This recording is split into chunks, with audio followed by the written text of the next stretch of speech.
here in MCU for a long time. And now he is a meditation master in Scotland. I think he has good experience about Nyana. Today, I think our friend in Zoom will be happy to hear what he talked about Vipassana-ñāṇas.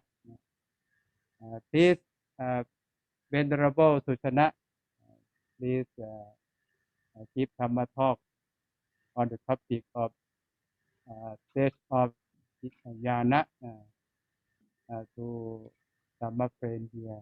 Thank you very much, Venerable. Please, Bhante.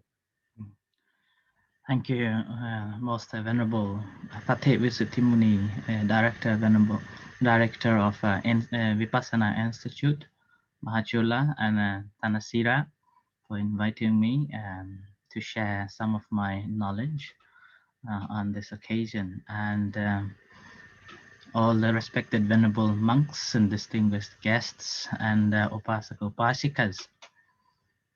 Now, I hope that throughout this retreat time, you have been learning quite a lot, and as well as you've been practicing and how to deliver meditation in English language. So this is also another one part that I am requested to share with you all in relation to the 16 jnanas. And let me share a PowerPoint so that we can go through this jnanas. And meanwhile, any questions if you have, or any doubts or unclear, then again we can discuss one another. One thing we have to remember in this 16 Vipassana stages that this is the individual's success, the individual's practice. No one can know unless you have experienced it. Sometimes you may have a doubt, sometimes you may have questions on it. But again, this is you who will understand as you go through. So this is just a guidelines to recognize that, okay, I am in this stage and I am in that stage. But having said that, again, we shouldn't be holding on to that concept that I have attained such and such stages of jnanas, because that will be the sanya, and that practice will not help. That practice will not help. Because anytime when we are going into the practice of a meditation, what will be happening is that we will be holding on to that sanya and thinking that I must be in that jhanas and I should be in that jhanas as soon as, jnanas as soon as possible. So that's why this is a very important to remember, that although we go through with this vipassana jnanas, we shouldn't be having a concept that I have achieved this, I have achieved that, and developing this pride and a conceit. This is only to recognize that certain stages that we have gone through, and this is what is it called. Right? And with that, then we will be going back into the jnanas again and again. Initially, it will be just a brief or momentary visiting in those stages, but later on, as we develop our understanding and develop our practice, gradually the visiting will be shortened. Visiting into these jnanas will be shortened, and further on, as we develop more and more, what happens that we will be able to stay in a certain jnanas in different any other times. Any other times. So this would be just guidelines to check your own practice, and as well as seeing that whenever someone comes and speak with you at that time, how would you guide them and how would you encourage them? Now, as you are going to be a Vipassana teacher, this will be a guidelines to check that how far they have practiced and how far they have attained. So when they are reporting you about the practices, all what you will be doing is listening what they have said. And on the basis of what they have said, you will be able to notice their practice, that how much they have been practicing and how deep they have been through. Now, meanwhile, we will be able to guide them through the stages. Sometimes they experience the hardship, and sometimes they feel confused. Sometimes they feel misunderstanding. In those cases, we will be using this Vipassana-ñāṇas to guide them, encourage them, and requesting for the continuous practice. So that's why this Vipassana-ñāṇa 4. And in any circumstances, I am not saying here that I am good at it in this jhanas, and then I have been through all. I'm not in the circumstances to say that.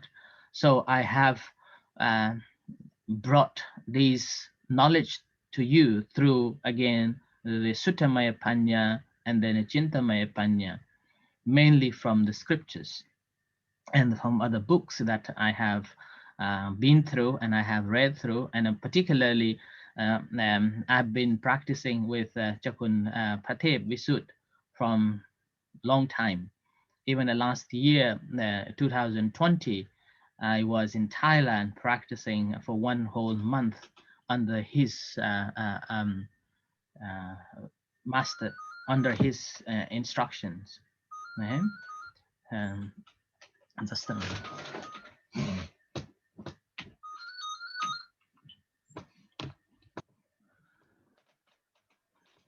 So under his instruction, and I spent whole 1 month learning in Thailand, in that retreat, on that retreat. So before that, when I was studying in Mahachula, I was in a master's in IMAP, the International School in Buddhism. And after the course completed, we all had to go to the meditation retreat too. And where before that, I think I mentioned last time as well, that before that, I was always having a conflict with me about the meditation. And then on that retreat, about 15 or 16 days later of a strict practice, I was able to overcome, and then gradually Pathet Visud Muni, Most Venerable Pathet Visud Muni, gradually then helped me to come out from those miseries and come out from those conflicts and difficulties that I was having. So with that, along with it, I try to develop and practice regularly, and with that practice, I was able to gain some understanding, some knowledge, but not in an extensive way that I could explain all these stages. But I will try my best to explain in that.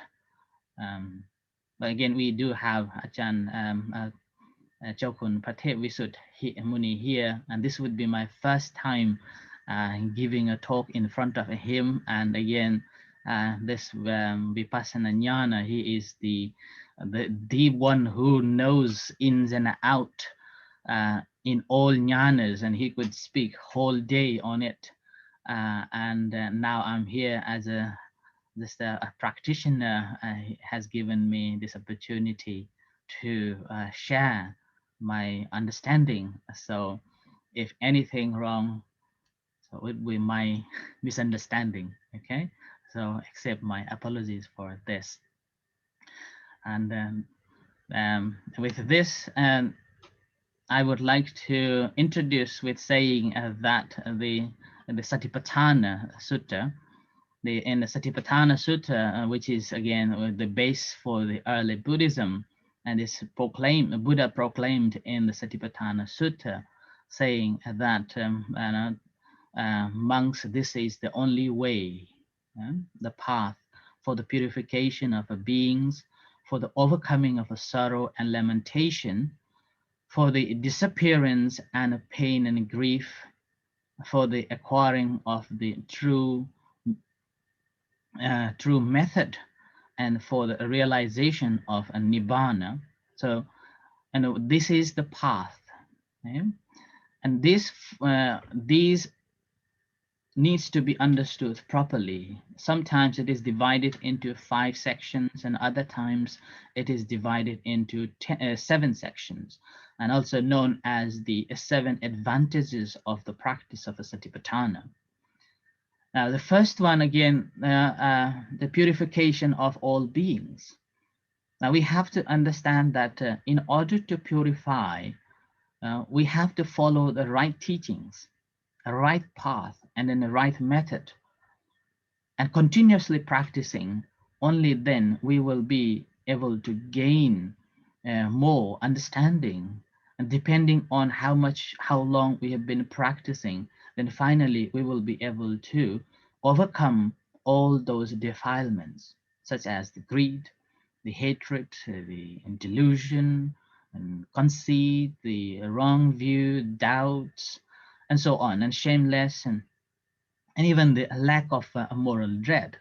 So we will be able to overcome these only on the basis of how much we've been practicing.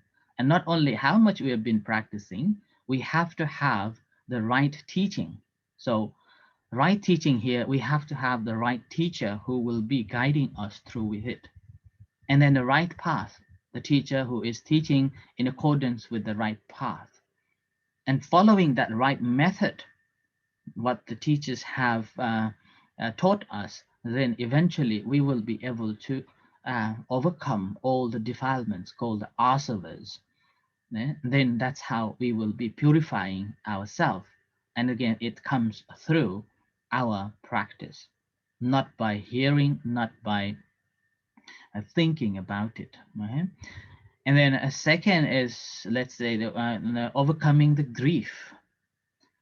Now, this is again similar to the first one, that it has to be going through the right path, right teachings, and the right method. Only then we will be able to overcome these some form of a greed, or mourning, the lamentation, and even with the disappearance of the pain. So basically, some physical pains that we can overcome by practicing the meditation, and which we have seen few examples from the Tipitaka too, that Buddha had given people, monks, to practice the Satipatthana in order to overcome some basic physical pains. At one point, again, when we are practicing, what happens is that as we are concentrating on the primary object, the concentration will develop. It increases, and with that, we will see we will come to face with the quite a few unpleasant sensations, such as the stiffness and pain and numbness, pins and needles. And in that case, normally our tendency is that we want to get rid of as soon as possible. So, but here we are observing it, and then observing it as a dukkha vedana, and then eventually we will be able to overcome without hurting us, without obstructing our practice. Obstructing our practice.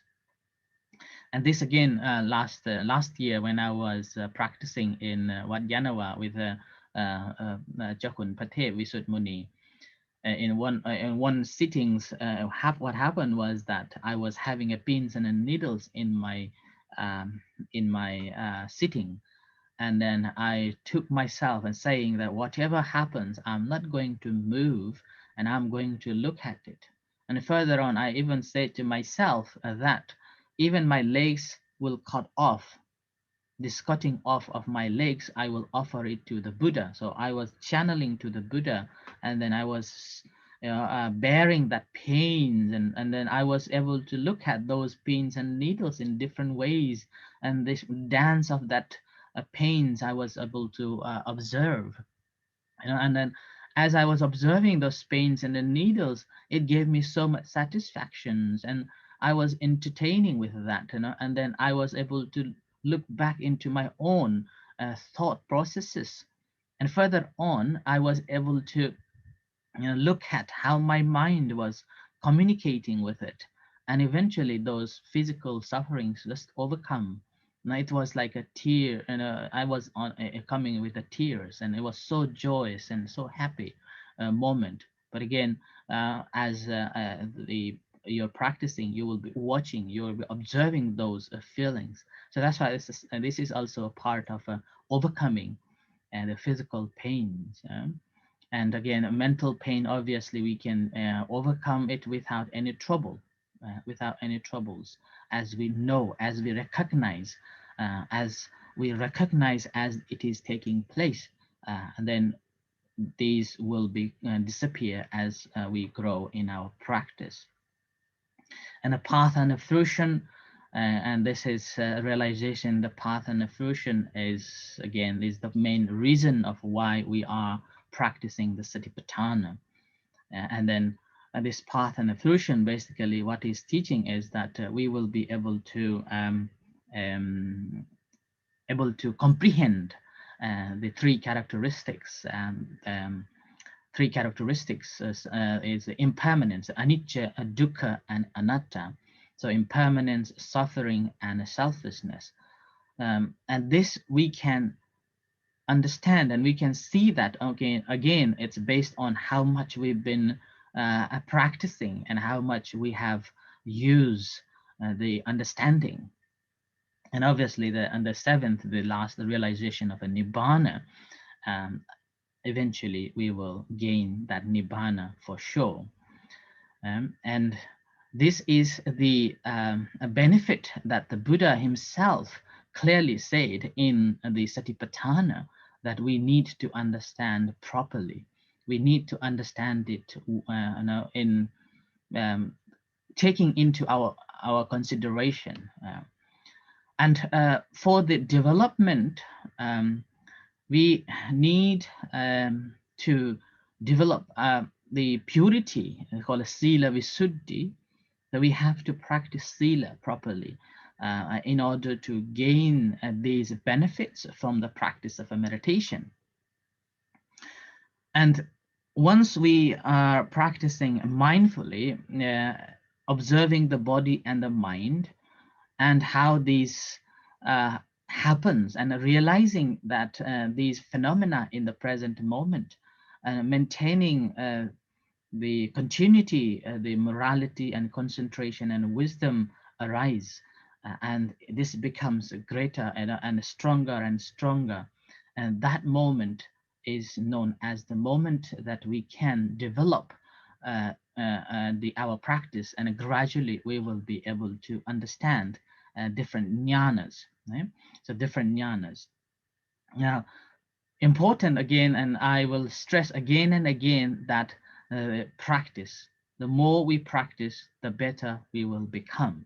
And this would be the main theme of any practices at whichever technique we are practicing. So the more we practice, the better we will become.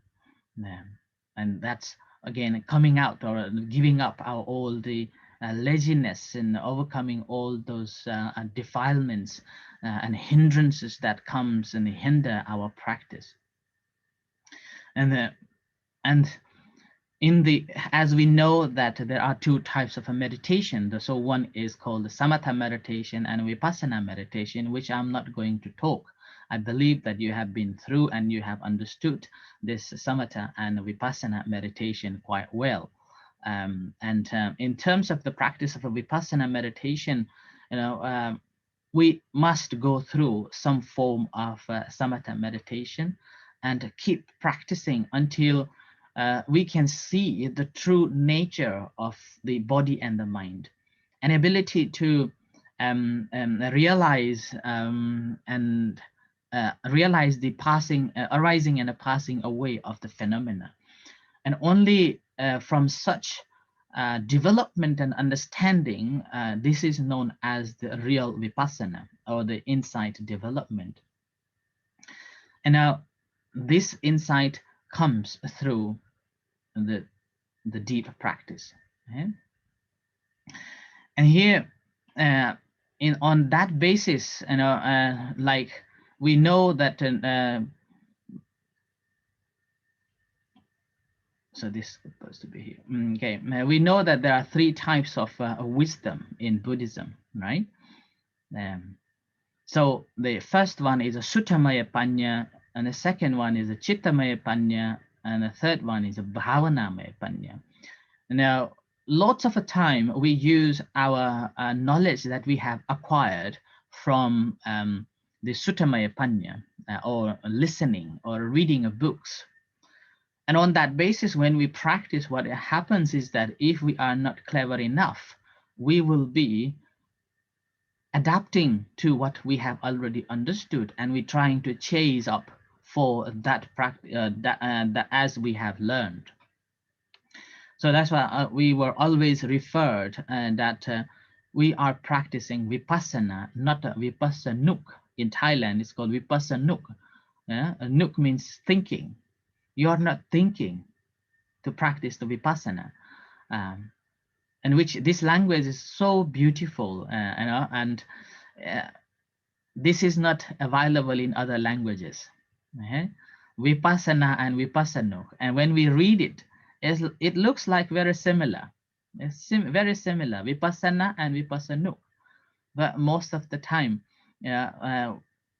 what people are doing is Vipassanuk, thinking as they have gone through, and then trying to achieve what they have what they have attained, what they have attained from what they have heard and what they have read. And with this, it can be very dangerous. It can be very dangerous for a practitioner if we are trying to chase after what we have learned or what we have studied. So that's why this is the practice, the Suttamaya Panya. Although it is good that we have acquired knowledge, but it's not good enough yet. Not realizing the true reality of it. And the second one is called the Chintamaya Panya, that any knowledge that we have read and we have listened from the masters, and at that moment we are pondering it, considering it, thinking about it, and then the conclusion that we gain from that is known as the Chintamaya Panya. It's like the scientist we can see nowadays. The scientifically found research or conclusions are known as the Chittamaya Panya. And here in the practice of insight meditation, we are not talking about the Chintamaya Panya, we are not talking about the Suttamaya Panya, we are talking about the Bhavanamaya Panya. Yeah? So personal self-experience. So experienced knowledge, experienced understanding, and that is the Bhavanamaya Panya. Yeah? So this Bhavanamaya Panya is not related to anybody else. It's not related to someone's guidance, someone's things, but this is our self-realization. Yeah? It's from realizing the true nature that arises through our practice, understanding how things arises and how things vanishes. Yeah? And this is the real Vipassana. This is the real Vipassana, understanding what it is. That's why I said previously that Vipassana meditation is not something that we do, but something that we realize. That's something we see it, and that is the Vipassana meditation. And again, in order to practice this meditation, whether the samatha meditation or whether the insight meditation, we have to have an object to develop our concentration. Basically, it means the taming the mind in order to train it so that we can gain the more understanding. Our mind is, as we know, always wandering all around. Even in Dhammapada said, Durangamang ekacharang, asarirang guhasayang. Yeah? So it goes so far and wide, it travels alone and stays in the body. And this mind always traveling, always engaging in one after another. And that's simply because this mind always need an object to arise. Without an object, without an chetasikas, these chittas cannot arise. Yeah? So always need an object to arise the mind. So that's why this mind is so much conditioned by the environment that we are in, and so much we are engaging in the society. That's how our mind's been conditioned through the culture, through the customs, through the religion, and through the nations. So as we grow up, the societies have put so much information in us that is changing our perceptions. The way we look at things will be through our customs and cultures that we have been brought up. Okay? So that is the reason why when we come to practice meditation, we always see things from our sanya. Yeah? We always put the cap on things. Whenever we think about something, we always put a cap on that I want to make it as I know. So we try to conceptualize it. And this try to conceptualizing again and again is basically feeling that we know this and I am satisfied with it. And that sort of understanding we are gaining. And that is not the way. And that's simply because our mind is always in the clock, running and chasing to something else. And then whatever we are chasing, we're always following through our sanya, through our understanding, through our concepts that we have gone through. Whereas in the practice of a meditation, it's not in that way. So that's why, first of all, we have to tame this mind. Yeah? Tame this mind to shape in the one group. And then after we have tamed it, then we are able to train this mind. It's like even the Buddha gave a simile of a wild horse. Even Buddha gave a simile of a wild horse and a wild elephant. These wild elephant and wild horse, once you have caught it, you have to tie it with a post, the strong post, and gradually you will become familiar with it. And the similar story, in a Visuddhimagga, Buddhaghosa gave a calf tied with the post. Yeah? So this is how we tame. And once this animal or this horse or this mind tamed, then we will be able to train into any form. It's like a clay that we can change it into any forms. Yeah? And that's the reason why we need an object to work with it. Yeah?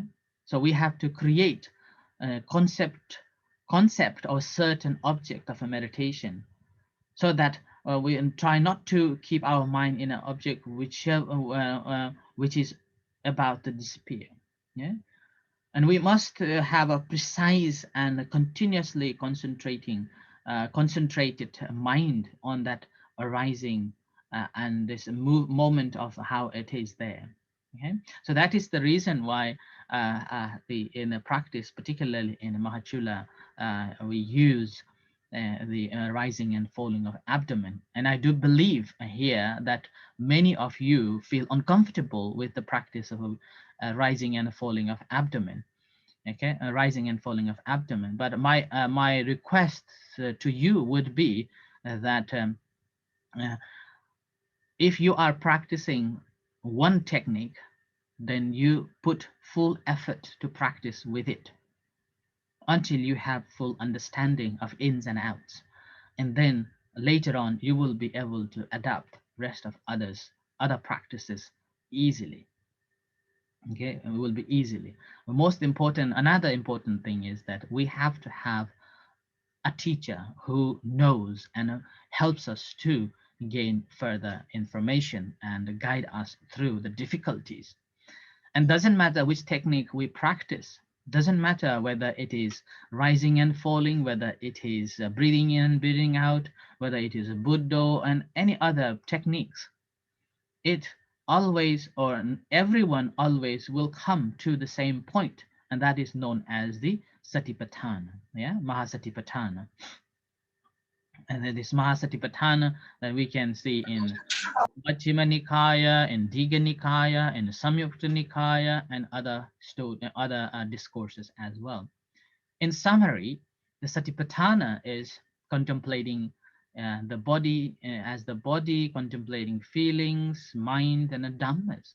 So this is the only basic, the four fundamental teachings of the Buddha, that how we practice, establishing our mindfulness on the body, establishing mindfulness on feeling, establishing mindfulness on mind and the dhammas.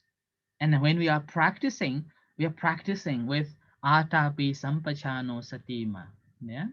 So being urgent and clearly aware and comprehending, clear comprehension is there, and then being mindful at all the time.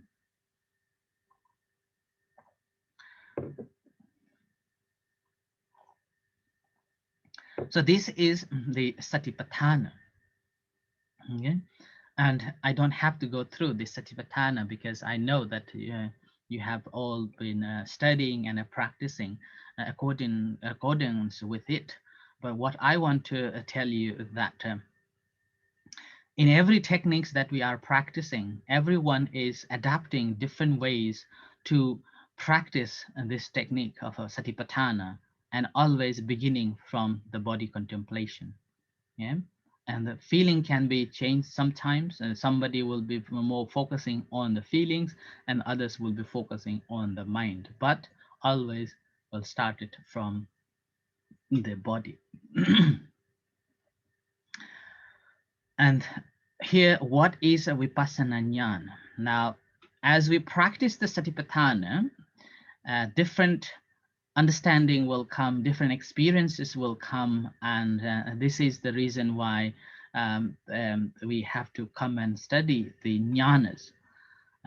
Okay, and this is again through the practice of a meditation we are gaining it, and is again consider the right way to attain the truth. This knowledge is known as Vipassana-ñāṇa, and this is in English it's called insight knowledge. And there are 16 stages of insight knowledge, and so therefore it is also known as a Solasa-ñāṇa. Solasa means the 16, and Nyana means the insights, and which is the successive stages of 16 knowledges. So here, successive stages basically means we are succeeding one after another. Yeah, one after another, succeeding one after another.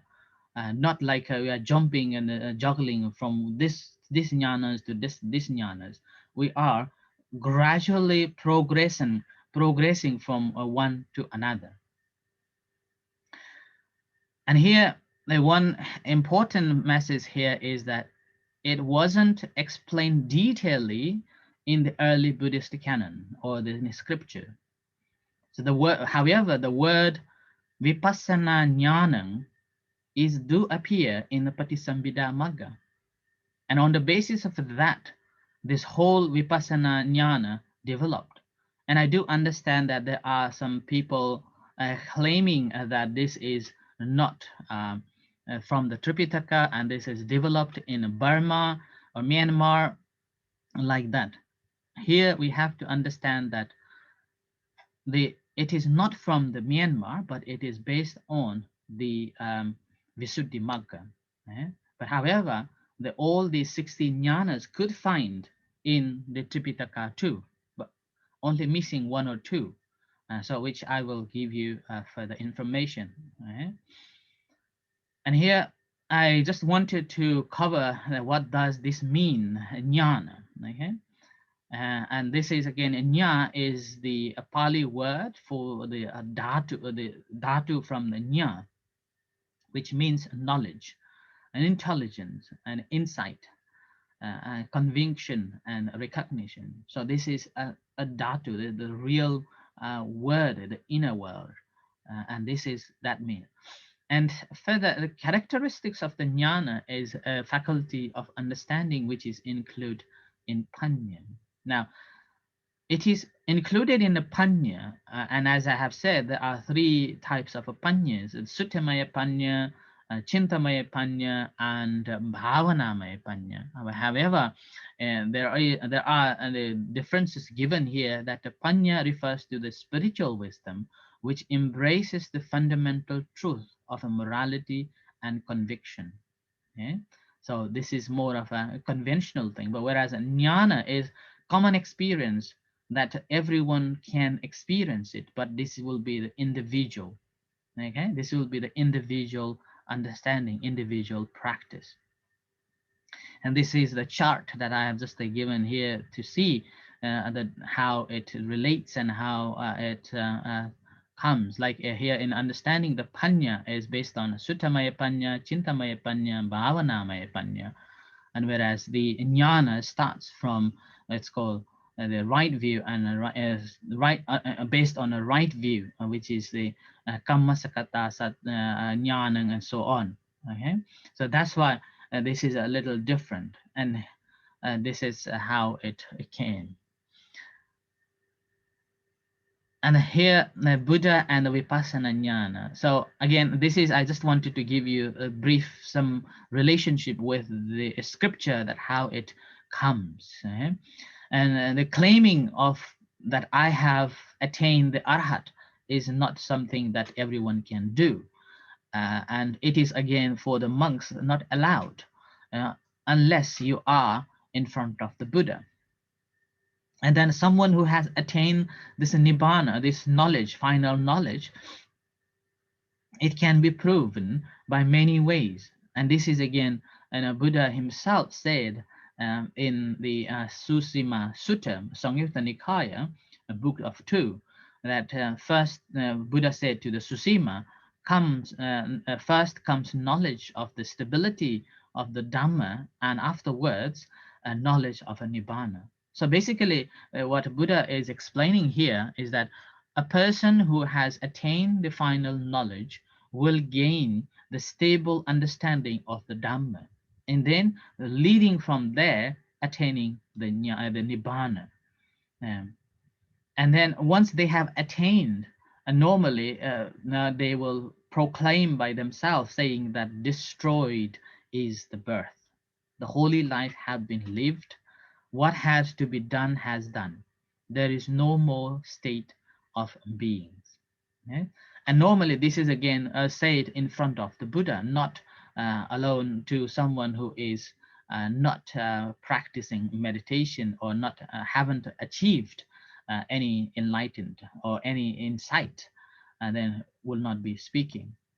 And in relation to the link between the 16 jnanas and the Buddha or the scripture, this is what comes in the Patisambhida magga. Okay, in Patisambhida magga. Okay, I think, okay, Patisambhida magga. So this is the exact passage from a Patisambhida magga, and here this gives us clear picture that how the modern 16 jnanas relates to what is appear in this Patisambhida magga. And this again you can find out later on for the detailed information.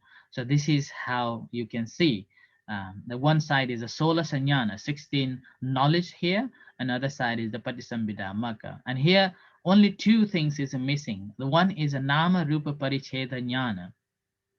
The first one is missing between the Patisambhida magga and 16 knowledge, the Solasa Ñāṇa.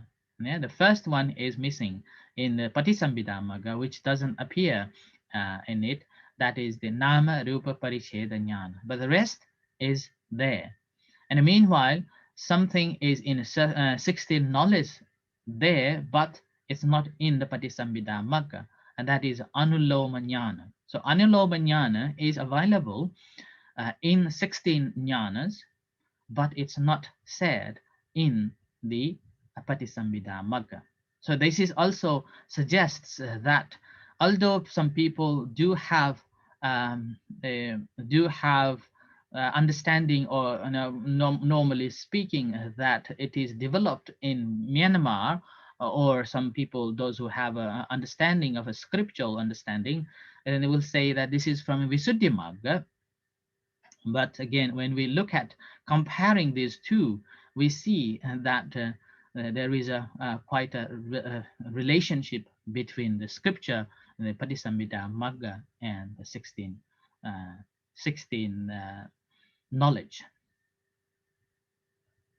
So this is the first nama and a rupa. Now from there, the first knowledge is known as the nama and a rupa.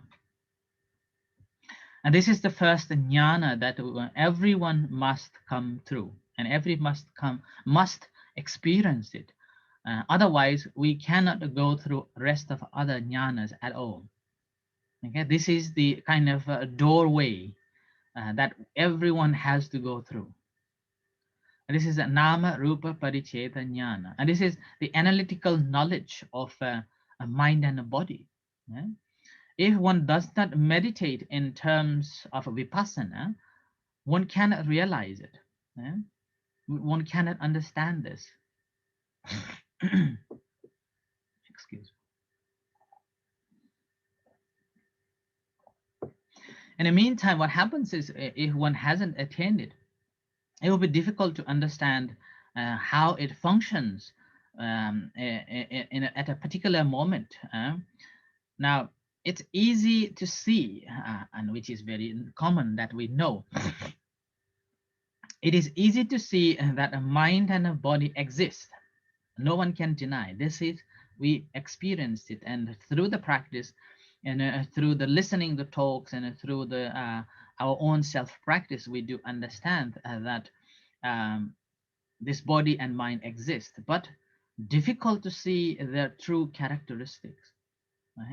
And here it is very difficult to see the true characteristics until one fully practice Vipassana meditation, or fully committed to practice the meditation, and then will able to obtain this knowledge is called the nama rupa paricheta jnana. So nama and rupa is two, body and the mind, and paricheta, ability to analyze it, separation of it, analytical understanding of it. Now here, as you are going to lead other people to practice a meditation, and in that case, suppose someone comes to talk to you about their achievements or their practices, and in those cases, then you need to recognize that in which stage they are in at. Okay? They are in at. And this is the first thing everyone has to go through. Everyone has to explain, and as you are questioning, or as they come to report you, you need to recognize that how they have attained, or how they have understood this. Now, this is the first thing, the first sign, okay, that everyone obtain and have a right view.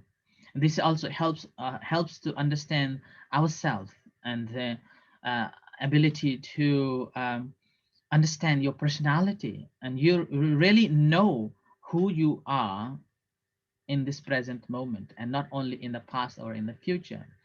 So suppose you've been practicing the rising and falling of a meditation, and then some a disciple or a student comes and reports about his practice or her practice, saying that, okay, what is saying that, okay, you may be asking, how are your practice? Yeah.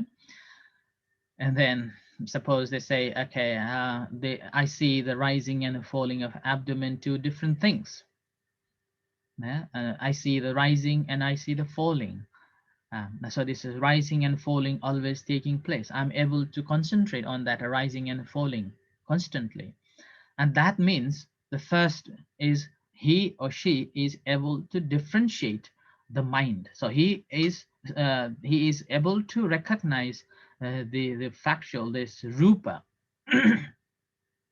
rupa that is taking place, that's moving, or there's a moving, rising and falling. So that is the rupa, and as here is called rupa paricheda, ability to concentrate on the process of arising and falling. And this is the rupa. And the second is that nama paricheda, here able to recognize the process of arising and falling. So the rising and falling is a natural phenomena that is taking place, whether we recognize it or not. And this recognition of the rising and the falling, the mind that who knows that this is taking place is the nama. And that's how one will be able to see between the nama and the rupa. And now you see the two different entity here. One is a rupa, which is functioning, and a second is a nama, which is knowing. So there's observer and observed. So the object, which is observed, and then observer, the mind is observing it. So this is the first knowledge. And in this case, sometimes you may have to ask between who is knower and who is knowing. Okay, and the rising and falling is one thing, and the recognition is another. Okay, so in this moment, who is knowing? And that's how you will differentiate. And not only in the rising and the falling of abdomen, but also in all the senses that we come across with other objects, and how we relate and how we understand that objects in a proper way. Similar way in our other postures that we are doing, like in a Mahachula, we do the walking meditation, and then we do the standing meditation.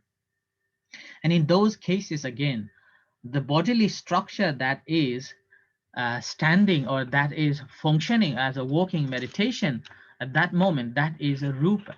Yeah? And that's a rupa that we are experiencing. And the mind who is knowing is the knower is the mind. And this is, we will be able to differentiate it. And here, this we need a lot of practice, and as well as in order to gain this knowledge, the masters have said that one has to practice the sila properly. Okay, so you have to go through the purification of the sila, and then a purification, and then gradually purification of the mind. And that's why the purification of a mind, as I said earlier, that we have to tame this mind and then gradually training it. And that's how we will be purifying our mind. And once we have purified it, what happens is that we will be able to, in a first stage, we will be able to suppress all the hindrances. There's a kama, chanda, payabhata, and so on. All the 5 hindrances we will be able to suppress. But as we practice the satipatthana, as this nama rupa arises, beginning to have a calmness and calmness, in that moment, the hindrances, rather than become a hindrance, it's become a friend, close friend, helping us to grow, and helping us to understand. As a step to this, we go through with a great deal of exercising our disciplines, and then being free from all the negative qualities. Then we will be abstaining this right understanding about the first this nama and rupa. And so this is the first knowledge that everyone will go through, and we have to understand it, as well as ability to help others to follow this path as well. So whenever people, the yogis comes and explain to you about the this experience of a nama and a rupa, it's the first knowledge. Okay. And after that will again be a second, once we have understood the first one properly, and only then that's why it's called a successive. After that, the second jnana will arise. And this is the knowledge, the dealing with the conditioning of mind and body, how this mind and body conditions. Practicing further, we will be able to see that how this mind and body condition to each other. And at this point, we will be able to see the mind conditioning the body and body conditioning the mind. Yeah. So ability to see this. Sometimes, like even our practice, if you ask that between a rising and a falling, and then the mind who is knowing, are we knowing this rising and falling first, or the mind is knowing it first, or because the rising and falling is taking place and you know? Yeah. So this is how it interlinks. How it is. So sometimes our mind leads to know, and other times our bodily function allows us to understand this.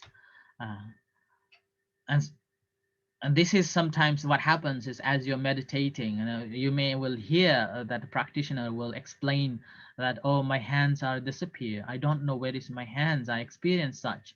And sometimes people may think that, oh, I don't see any rising and falling. This can cause frustration and confusions.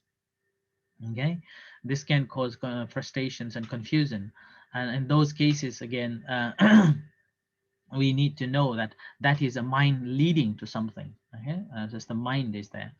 And then sometimes mind has a force. Okay, mind has to force, so we have to force ourselves to follow the rising and the falling in those cases. And in those cases, mind is conditioning to rise the rising and falling, awareness of the rising and the falling.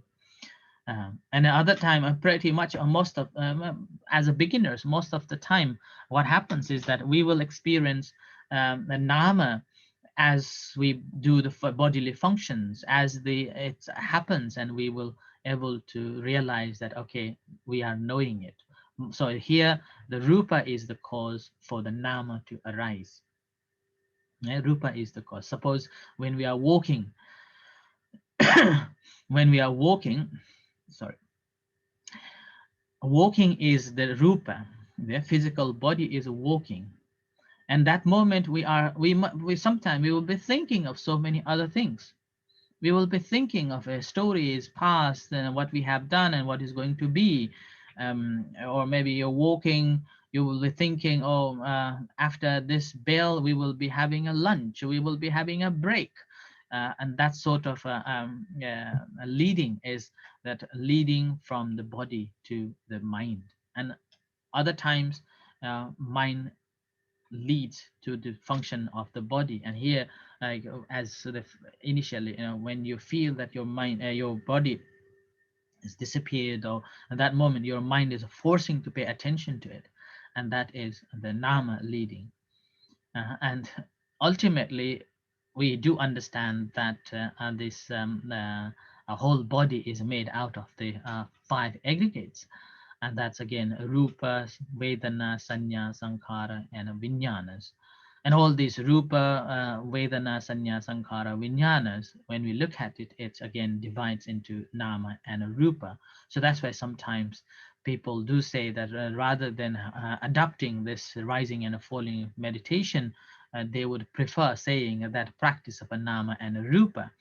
And this is also fine, because ultimately everyone is practicing to understand this nama and rupa, and how this functions and how this works. And this is the factor.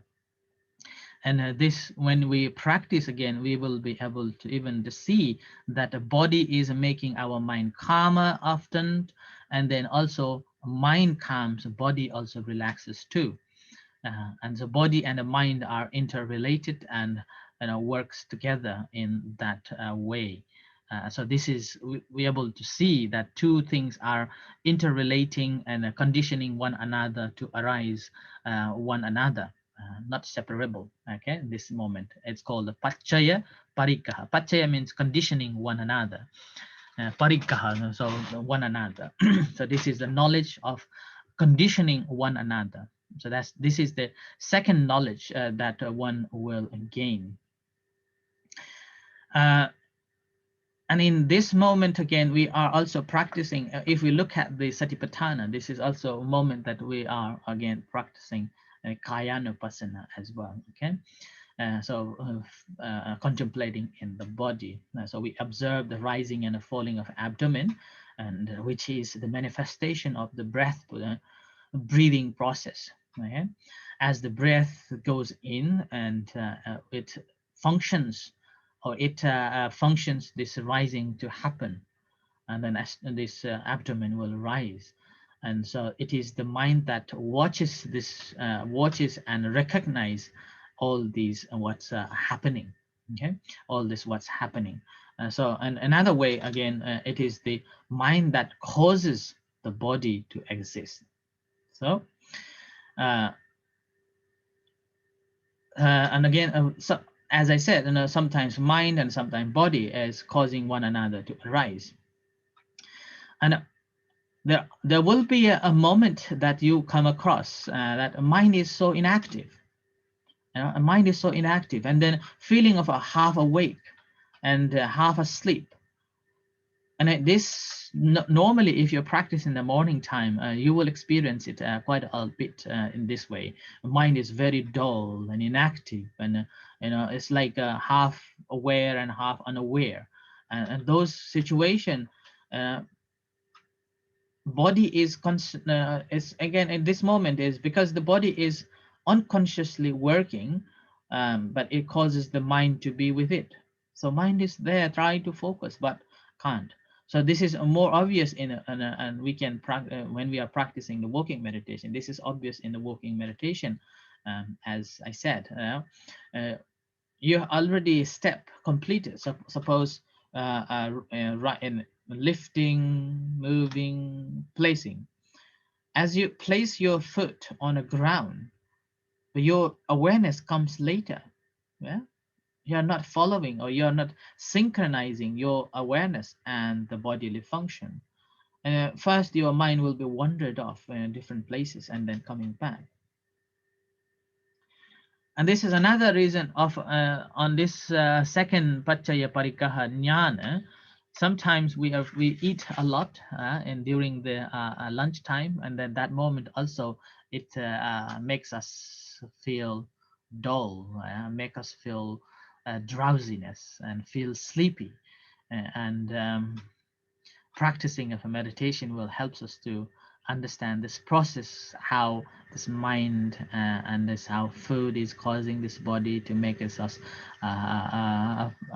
drowsiness, and mind becomes conditioned by the body. And this is another reason why in the retreats we are not asked to eat too much, but eat mindfully. There is a saying that in this stage, if we practice properly, we also gain some form of understanding about the past and the future, and the images from the past lives or images from a previous, it may generate as well. So in those cases, suppose somebody is talking about the past memories, past accidents, and then that moment we need to be mindful that, okay, this is in this stage, and now we need to use the proper ways to channel and lead them in the proper way. Are you all okay with me going on? This is already an hour, and we have just covered only 2 jnanas. Are you okay? I hope you all following me properly, following me okay, yeah? And if I'm speaking a little faster, let me know. I can slow myself down, okay? So, excuse me, Vanna. yes? I'm not quite clear for when you compare 16 with the Panaya. Because yesterday we took a Panaya. Panaya is from Samatha. Yeah. That's correct. Because yesterday we learned from Panaya, but you said that 16 is Vipassana, and Samatha and Vipassana is. I don't know how can you compare it, because yesterday I learned it is Samatha. Okay, from this 16 jnanas until the fourth jnanas is will come later. Was just gone 2. Until the fourth jnanas, it will regarded as still can be samatha and vipassana, not purely vipassana from the number 1 to the end. Okay, and then from the fourth from the 5th onwards until the 12th, the jnana of a 12 jnanas is the preparation and training ourselves to gain the insight, the proper vipassana. And the proper vipassana begins after 12. Okay, so this is how it is. Yeah, so that's why number 2, number 3 until number 4, it can be both samatha and vipassana. It has to have a significant amount of concentration, and with that you will gain some form of insight through it too. Okay. Sorry. Thank you very much. Now I'm clear. Yeah, good. Right. Anyone else? Anyone wants to add or comment, so that we'll have a little break from what I'm constantly talking like a radio.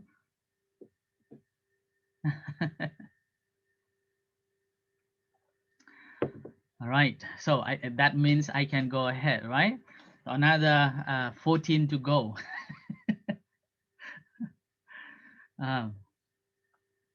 So another hour left, right? So 1 hour. Okay. Now this is the Paccaya Parikaha Nyana, and that we just finished. And once we have attained this, that's after that is quite interesting though. Okay. Excuse me. And this is the 3rd jnana. Okay. Now once again, I would like to remind you that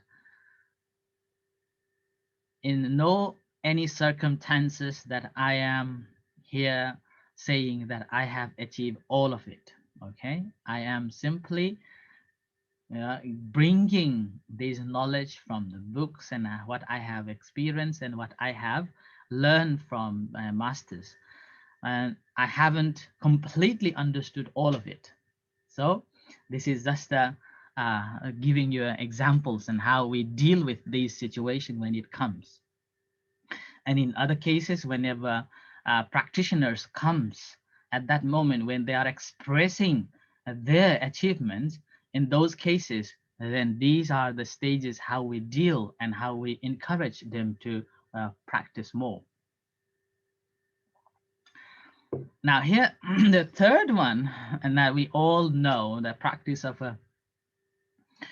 Vipassana meditation is to understand the 3 characteristics, which is anicca, dukkha, and anatta. Everyone will be talking about it. Everyone will be saying about it that practice of a meditation is to understand the anicca, dukkha, and anatta. Now think about it, that how we experience this anicca, dukkha, and anatta as we are practicing. Okay? This moment,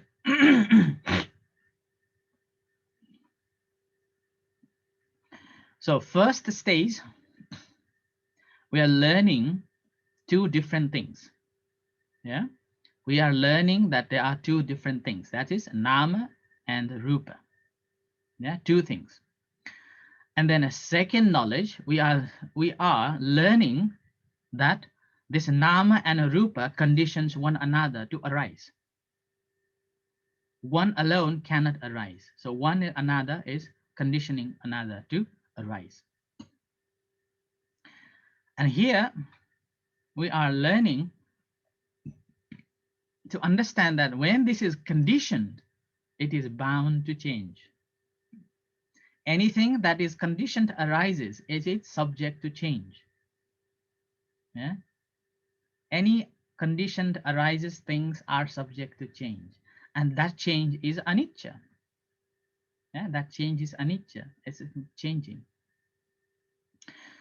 And when we do not, when we are not able to accept that change, then that brings the suffering. And anything that is conditioned arises, that is anatta.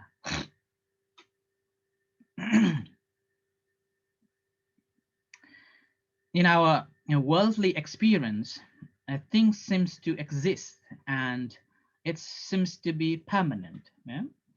And it is when we have obtained this knowledge, this knowledge of a nama rupa, then we will be able to understand this conditionality, how it is conditioned. And having experienced this condition repeatedly, what happens is that we automatically convinced ourselves that there are various changes are taking place. Various changes are taking place in our body, in our mind. It is not just the one at all the time. Yeah? And as we meditate, we experience pain, we experience suffering, we experience dissatisfaction. And again, we also experience the inability to control these changes, ability to control. And then we, with that, as our mind very concentrated and calm and aware, and we are mindful of these things happening, that moment, we will have a clear understanding of this, how this change. Automatically, you are bound to accept, not by somebody has told you, not by because somebody somewhere you have read, but you have experienced it, and you will accept this situation without any trouble. And this this changes again, not only in an outer level, but also within yourself, and even the changes in the meditation. Early on, it was good meditation. Later, it is not good. Yeah? That's how we will experience the change. And in fact, the three characteristics of this third samanya pala jnana, sammasana jnana, we might say that when our pain arises, it intensifies, and that we feel that it's impossible to continue practicing. Yeah? But you push yourself to practice, continue practicing, and you begin to understand that, oh, this is how it is. Yeah? And that's how you will be able to see the beginning, middle, and the end of the process.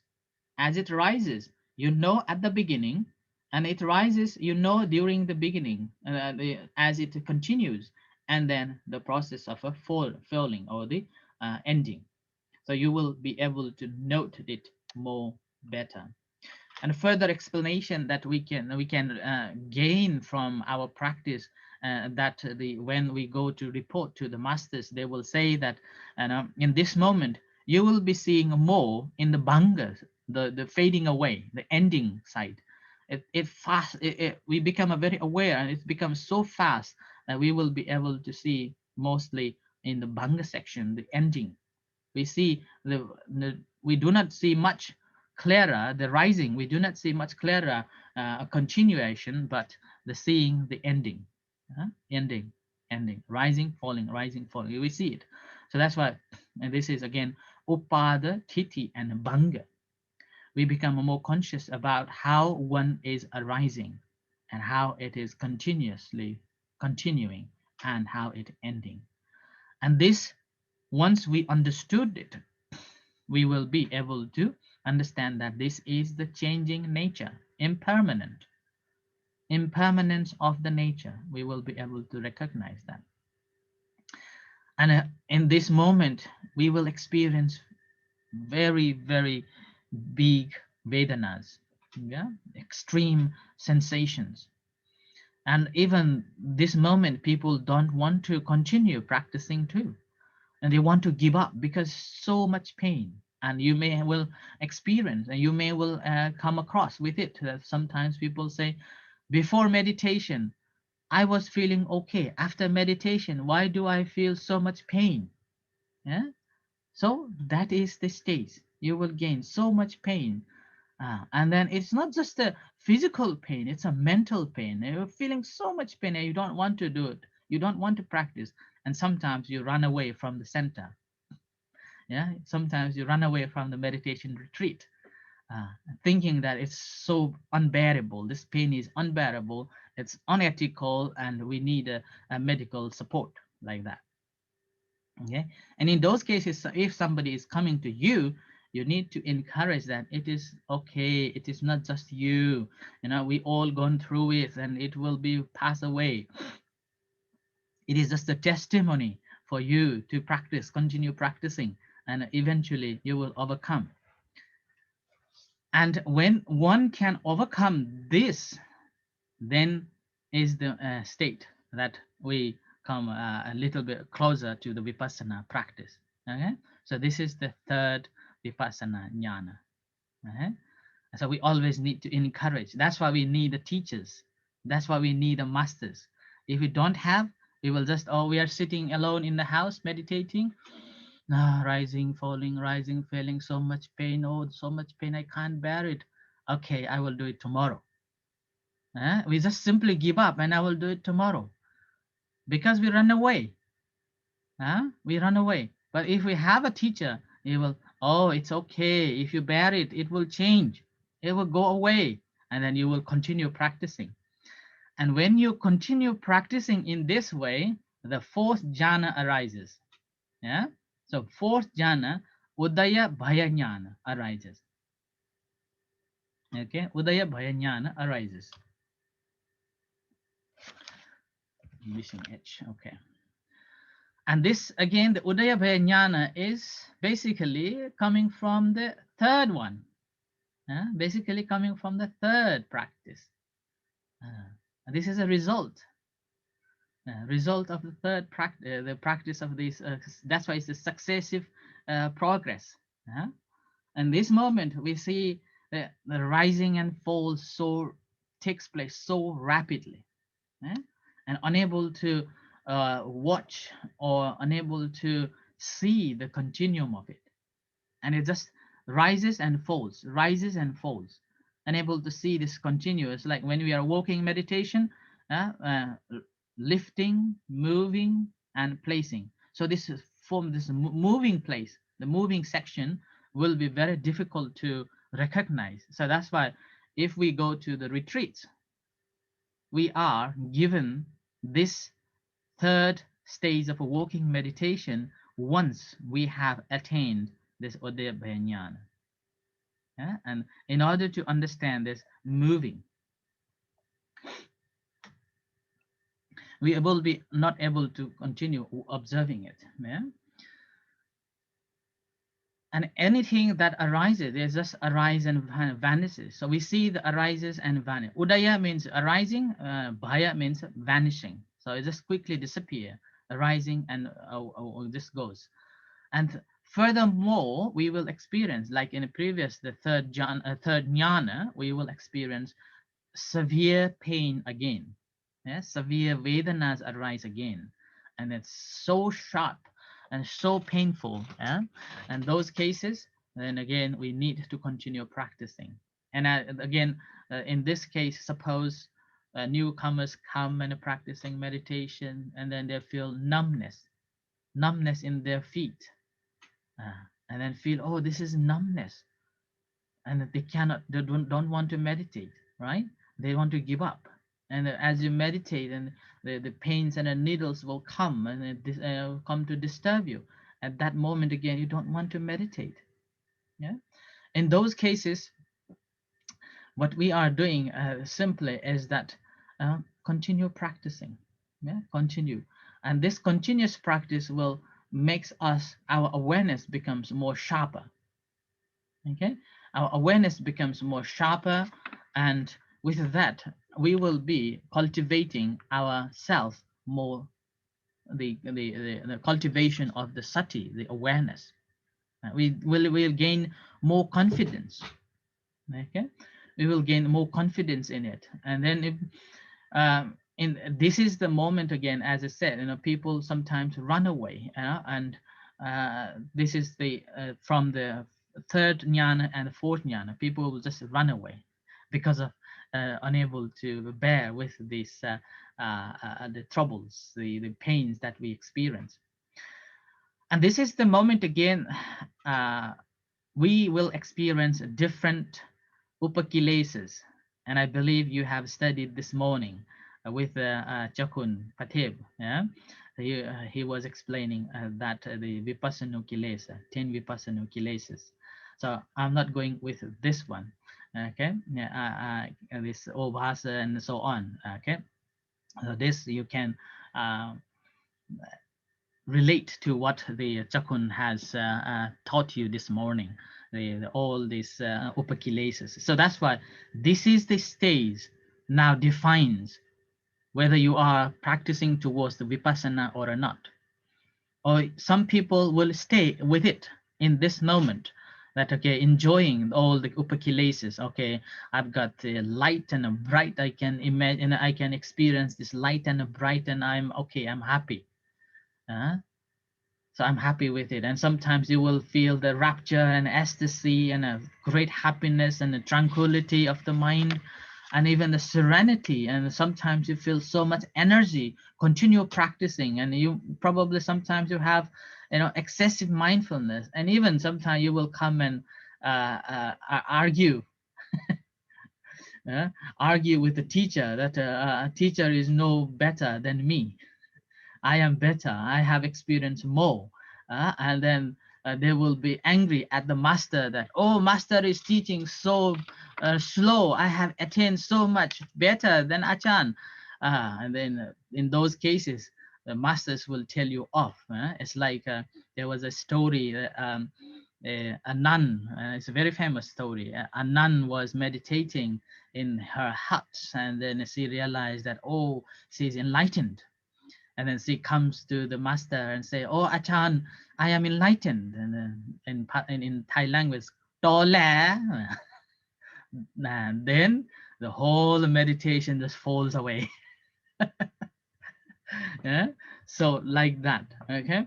So in this way, what happens is that you will be able, rather than holding on to it, rather than clinging onto it, you basically seeing this is anicca, this is changes, it goes, just changes. As the condition change, it will change. And with that, what happens? We will be able to observe properly, and we will be losing our ego away and seeing that this whole body and the mind is just a conditioned arose. And that will help us to have the fifth jnana. It's called a bhanga jnana. And we see that everything is just dissolves. Condition arises and dissolves. So we are basically practicing from the right track. Yeah? So since we have we have a purification of what is the path and what is not the path. Now, from the fourth, we know the path and what is not path. And we have a clear understanding of the attain defilements, Vipassana defilements, the upakilesas. And as we leave the upakilesas, we are turning or moving on to the Vipassana. Okay? And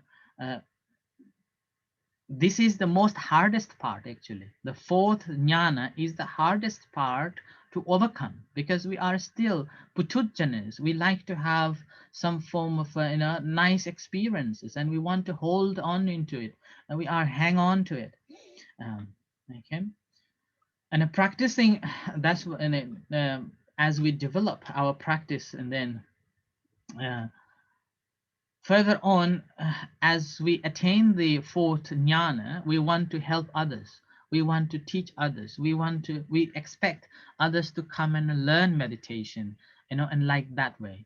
So these ways, as this happens, then fifth jnana, the bhanga jnana, the insight knowledge of a dissolution, will arise. And one is able to note rising and falling of a nama rupa and understand the three characteristics of the four. Then the ability to understand that how the sankhara fades away, how this fades away. Okay. Sometimes you may be disappointed after having gained the confidence earlier in the practice, which you have gained so much clear visions and nimittas, and you will experience like you have failed yourself or collapse and not seeing your breath, not seeing your the rising and falling, not seeing yourself, and that's happens. And even when you walk, you will unable to name and seizing the function of all the time. Most of the time our awareness will kind of vanish, and it is difficult to continue our practice. So it's like early on I was experiencing so much joy and happiness, so many experiences, and now suddenly everything is just vanished away and gone. Okay, gone. And this is, it helps to understand that there is nothing, there is no much awareness, there is not much awareness nor willpower, that's some kind of a happiness. Many times we consider stopping the practice, and when the mind is inactive, you will stay by it not doing anything. So in that case, oftentimes people just want to do, doesn't want to do, and even don't want to see the masters, don't want to have any reportings, thinking that I wish move on to the next time or something like that. And again, sometimes it is as if all the physical body just vanishes, and then there remains only the knowing mind, and soon it will also disappear. So first our body disappear, and we think that we are aware of our body disappearance, but later on we also experience our mind also gone too. And this moment sometimes frighten people not to practice. Okay, and even a walking meditation. So these, as we understood this, how it dissolves, okay, how it dissolves, then it leads to the sixth jhana, okay, sixth jhana, which is the bhaya jnana. Okay, bhaya means what? Feeling of a terror. This brings this feeling of a terror and a fearfulness. All of a sudden you're fearful, you become a fearful of everything, having a mistrustful feeling of all the situation that I have experienced. You will have a confusion. Early on you were feeling so much upakilesas and feeling so much joy and happiness and feeling of attainment, and now you are asked not to have it, and so you will experience of nothing. So nothing. So that's why when practitioners have attained this level of insight, sometimes they will like very fearful person, being frightened and panicked just by seeing or hearing a meditation object. So while you are practicing mindful observation, you will find that rising, falling, seeing, hearing, thinking, and so on will again disappear more and more quickly until you can see only the disappearance. So only you see the disappearance at all the time. All your plans, all your dreams, all your projects and everything in our life just like a come to the end, and you become just feeling of a terror. What's next? Everything is just a bhaya, just gone. And that leads to the seventh jhana, which is adi navanyana. Okay, and this is this adi navanyana is a knowledge of, in a way it's called a knowledge of a misery. Now as we have gained this fifth, sixth and a seventh jnanas comes together, and it happens very rapidly at the same time. and we will be able to distinguish it. First, there will be awareness of a disappearance of a mind, disappearance, and we become of a disappearance of a mindfulness. Our sati is gone. Awareness is just gone, and then become a fearfulness, and then misery or despair will comes and arises. And with that, when we are going through with this seventh Nyana, what happens is that we have to put a lot of effort, and this is the place, or this is the time when the masters will be pushing you, grow and pushing you further on, and move on, and then with this you will be putting a lot of effort, simply because you feel like there is no hope in the sight, but you need to continue practicing, and you will see this disappearing very quickly. And further on, you will be experiencing the disadvantages of having this body and the mind. What is this body and mind? And this quite often I experience when I'm doing a walking meditation. As I'm practicing of a walking meditation, I contemplate quite deeply in it, and then I realize that this whole body is not use of it, but we are living in it. And this is how you will experience gradually. Okay. And sometimes it makes you sick, and sometimes make you feel drowsy, revulsiveness, and these will come. And after this, the 8. Now, okay, we have another about 20 minutes. Okay, so we'll cover this whole another 8. Okay, I will little bit fast. I will go on a little bit faster so we can catch up until the time. Yeah. And this is the Nibidharyana, the 8. Yeah. Am I right that we have got another half an hour? Yeah. Just checking the time.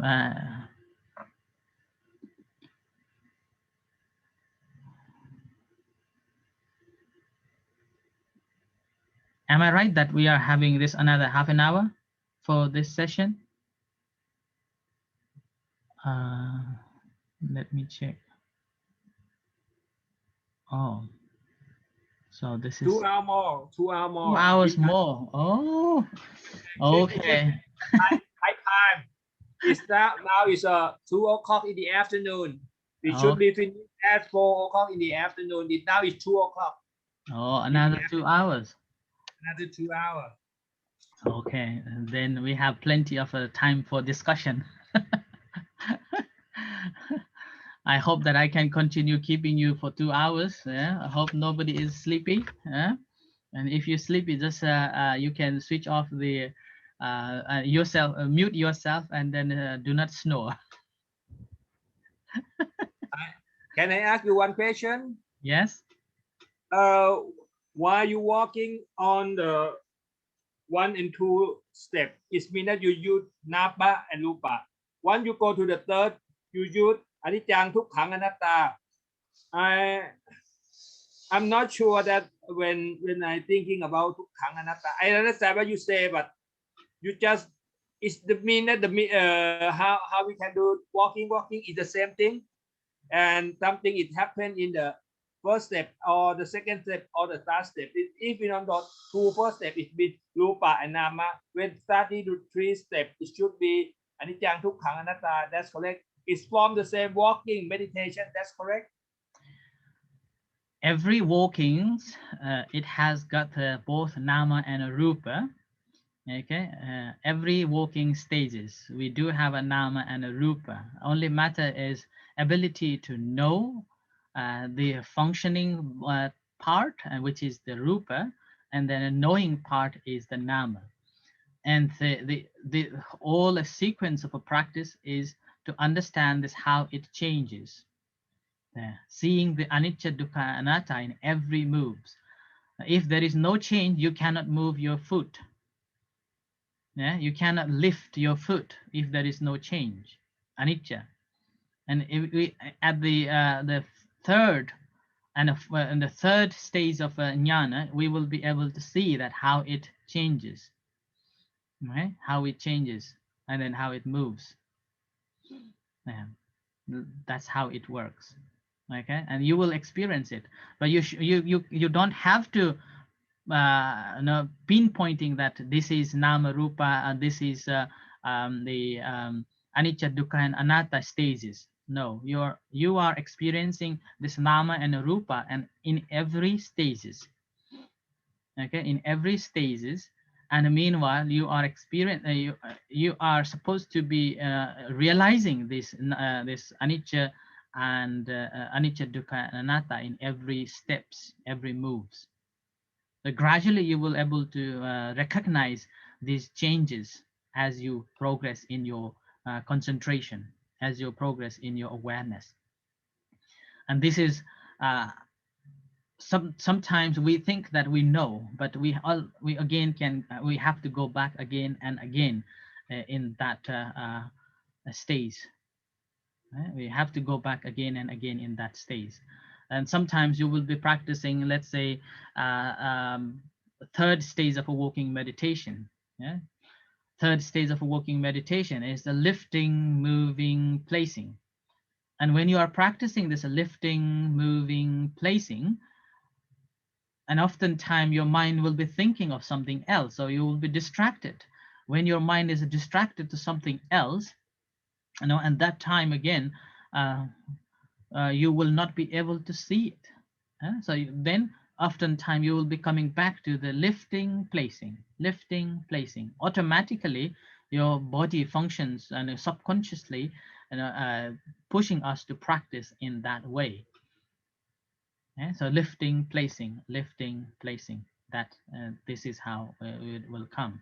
And in those cases we need a lot of awareness and a sharp sati, so that we are able to continue focusing on which stage of a walking meditation you are practicing.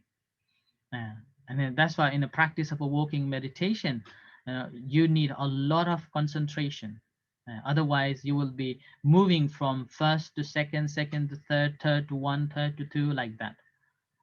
It's very easy to slip away from the practice that you are doing, whether you are doing the first suppose you are doing a third walking stage, and if your mind is just wandered off, then you will simply come back to other stages, and that's again we have lost. Okay, so we need to focus more precisely every time when the teachers and masters are instructing you to practice. Suppose they are asking you to practice the third stage of a walking meditation, which is the lifting, moving, and placing, then you should be focusing on that much of the time. Like that. So this is again, it will help you to understand furthermore on that too. And this is again, we have to practice, only then you will see it. In a theoretical way, we see that okay, there are 6 stages, and we will walk, and then number 1, number 2, number 3, and then number 4, number 5, and number 6. We know that, but when we practice, actual practice, it doesn't work in that way. Okay. Suppose sometimes you are practicing number 5. Do you know what is the number 5? The walking stage, yeah. And we are walking in a number 5 walking stage, and the heels up and lifting, moving, and so on. In this case, if our mind is lost, our mind is not concentrating on that, then what happens is that we slipped away, probably sometimes into the 2nd or the 4th. And this already we moved into somewhere else. So in this case, we're coming back again and again. Whichever technique or whichever stage that you are asked to practice, you should practice in that way until you got the further instructions from the teachers. Right? And all practice is simply to see the change, understanding it. Yeah? Right. So let's go to the Nibidharyana. Yeah. So Nibidharyana is again say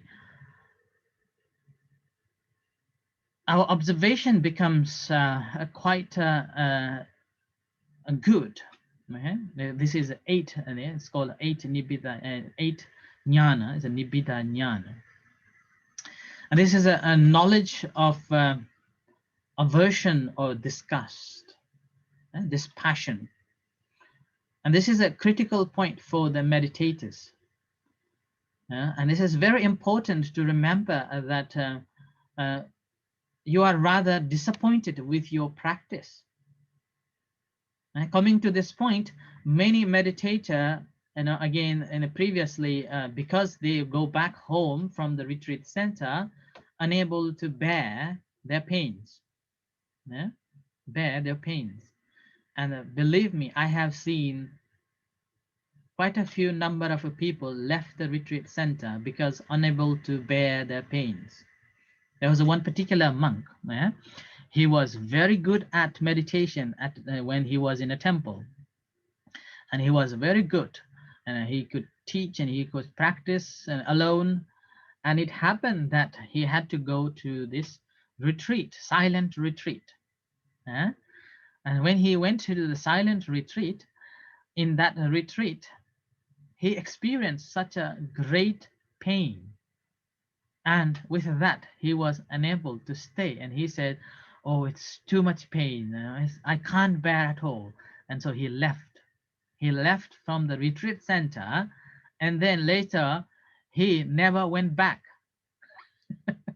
saying that this is not a cup of tea for me. It's too much. I'm happy with the temple work. I'm happy teaching a little bit of a meditation at the temple. I'm happy with the practice of a little bit of a meditation. And this has happened to him. And he never went back to any retreats after all. So that is the first stage of people leaving the retreat centers because of unable to bear the severe pains that one can gain. And there are, particularly if you are teaching in the West, people can't bear pains. Here, people can't push themselves harder to practice and sitting meditation and holding on to this pain for a longer period of time. And with this, if we let them have a little bit longer sittings, then they will say, oh, this meditation is not for me. So they will not come back. They can't bear with the pains, and they will have more complaints about, oh, meditation is not about the pain. We could change whenever there is a pain. Why we are suffering. We're supposed to be having a more peaceful and a calm meditation. And here I am having experienced such a pain. But as a Vipassana instructor, what we have to tell them that in case you have severe pains that you can't bear, in those moments, you are allowed to move. You are allowed to move, but moving as minimal as possible and as mindfulness as possible. So less and meanwhile more mindfulness. And with that, they will be continue practicing. And whereas here in the Nibidharyana, what happens is that throughout the practice, they have attained so much understanding. They have attained so much knowledge, and they have attained so-called Vipassana-ñāṇas, obhasa, and lightness, and calmness, and those things.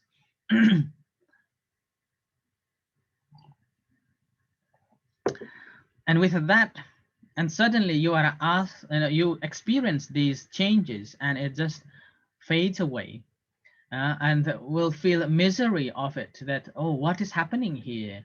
All such a ecstasy and such a wonderful knowledge and such a wonderful experience that I was having, and suddenly it just disappears, and nothing can think as the thing that it belongs, and it's such a wonderful and a beautiful. It just goes away, and with that, it brings the misery and despair.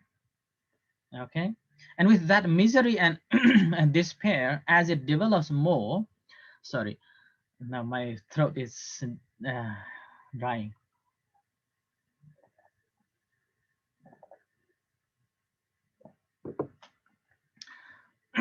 and suddenly you feel this passion and misery and disgust about this nama and rupa. And you you will feel rather sorry.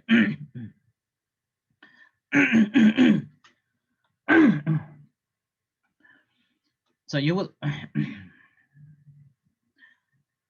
will feel rather disappointed with your practice, that what it is, nothing is there, nothing is beautiful, everything is just dissolves. What is there? And this is this makes you feel not wanting to practice. And this point again, you want to give up practicing. This is the second time that you will have the thought of giving up a practice.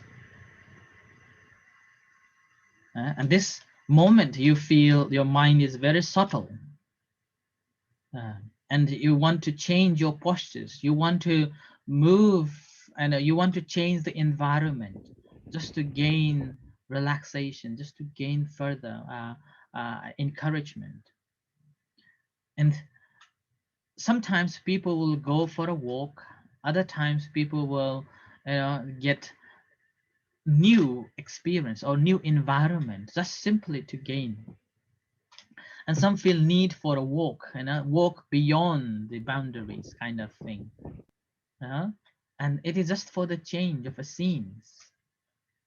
And some just walk around in the center, and others will just want to go away from the center. And this 8 jnana tends to decrease your expectation. That's why in the practice of a meditation, we are told not to have any expectations. No expectation in the practice. We don't know what's going to happen. We don't know what's going to take place. And all through, from the first knowledge to the fourth knowledge, we have gained so much. We were able to differentiate between the rising, falling.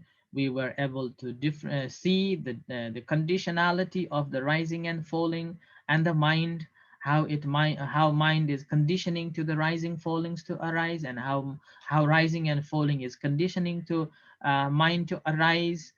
And similar way, we see that our whole body functions, how it conditions to calm the mind down, and then how mind is calming the entire body. We experience it, and it was so blissful. It's so entertaining and so blissful. And with this, further on, we attain, right? We attain so much blissness, the light arose, calmness, visions, and different experiences arises, and with that, certainly when we come to this point of Nibidharyana, appears everything is just nothing. This disappears. And when we come to realize this point of a Nibidharyana, we feel like nothing, there is nothing that is better to be done. And then we can't do anything more, but we encourage ourselves to practice a little more. But we do not give up our practice in this stage. We will continue practicing furthermore. And with this practice of a furthermore practicing, what happens is that the most important thing here again, we have to remember that we need to resume again our practice by the support of the venerable masters or any other teachers. And as we have gained the fourth jhana, we will refer that as, okay, I have previously attained this fourth jhanas, and with that jhanas, then again, we further on, always we have this sense of always exist, the awareness of a rising and a falling of a nama and a rupa. We see this nama and a rupa arises at all the time. And seeing the fourth jnana onwards, at this point, what happens is that this being disgusted with the nama and rupa, we want to be free from it. Yeah, we see that this nama and rupa conditioned arose, and then now it is vanishing. Nothing to be holding on to it. We feel just this passion about it, and we then after that we feel, since there is nothing, now we want to be free from it. So wanting to get rid of all the situation, which will brings you to the next jnana. Okay, next jnana, or that is the jnana that we call. Okay, this next slide. So this is called Munchitu Kamayata Nyana. Yeah? Munchitu Kamayata Nyana.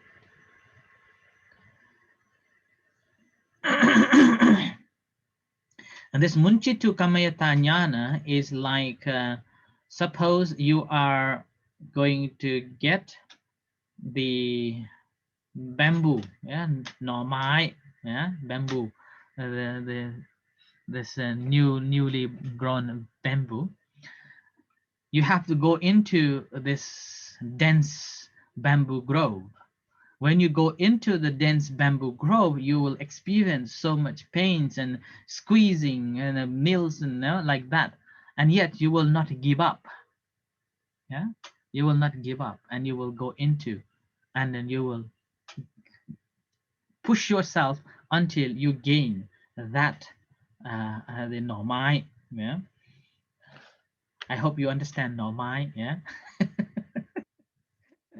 I love normai very much. Okay, and I used to eat normai with the sticky rice, khao niao.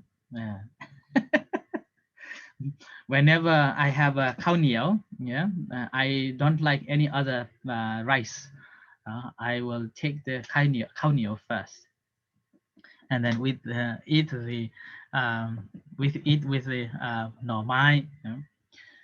When I was a novice, yeah, I was in Wat Pak Nam, Pasichalan. At that time, I went to Kola. Sorry, not what is called Kalasin. Yeah? I went to Kalasin, and I went to Nepal. I went to Thailand. That was the first year, and I was struggling to eat the meats, pork. And after few months, I went to Kalasin, and in Kalasin, they have only sticky rice, and then frogs, and then so many other insects, and I couldn't eat. I couldn't eat, and eventually, among those foods, only one thing I could eat was sticky rice with the frog's legs. So that is, I love sticky rice. Yeah, and even now I do eat sticky rice sometimes too. Right. So we are in here, Munchitu Kamayata Jnana, yeah, the knowledge, the insight knowledge of the desire for deliverance. So we, after seeing everything is conditioned arose, and this is always the vanishing, and there is nothing that we could enjoy, and everything is conditions, and everything that dissolves. In that way, we will gain the further knowledge is that, oh, I just want to be free ourselves, free from this. It's like suppose you are at home and you are living with your family, and you had a quarrel, or suppose you have a distrust between your partners, and then after having a distrust within your partners for such a long time, and you realize that it doesn't matter how hard you try, it is not going to be. And that moment, all what you want is to free yourself from that relationship. And similar way, you will experience here that the whole nama and rupa, our life is simply conditioned arises and then nothing to be enjoyed. And this is how we will experience that, okay, now what else then? Let's have a freedom. Yeah? And this is freedom. And this is quite often I have this feeling that whenever I see the children, I do have a feeling that, oh, you do not know how terrible this world is, although you are entertaining this such a cute and nice, but eventually you will realize that how terrible this world is. I wish you understand it. Yeah. So this is an internalizing myself that, oh, what is it? Yeah. And as a result of it, that I always contemplate myself that it's okay to go, nothing to worry about, so easy to go away. And this is called ninth Untitled Chapter, desire to deliverance. So you want to have a total freedom from your whole personality. So you want to free yourself from yourself. Formally, after hearing a lecture or reading a book, or from the from the Suttamaya Panya, all the knowledge that you have acquired, you have this desire, this chanda, to free yourself. Now you could see that life is in a samsara is danger, yeah, full of danger, and you wish to attain the freedom, the deliverance, the nibbana. And that is after you have listened the Suttamaya Panya. That is after you have read the books, or after you have listened the talks, and after listening and reading the books, you gain this saddha, yeah, saddha, the faith and the confidence in the teachings of the Buddha, seeing that reborn in the samsara is so much trouble. Coming back into the samsara is so much trouble that never ending. And it's always birth, decay, suffering, pains, and dying again and again. And meanwhile, seeing that from the thinking mind is not good enough. Yeah? Is not good enough. That is not your experience. You haven't experienced it, so that you do not able to find the deliverance. But the moment when we realize it, when we understood it, then we will not having the desire to coming back into the samsara, coming back into the world, and wanting to let go, free ourselves.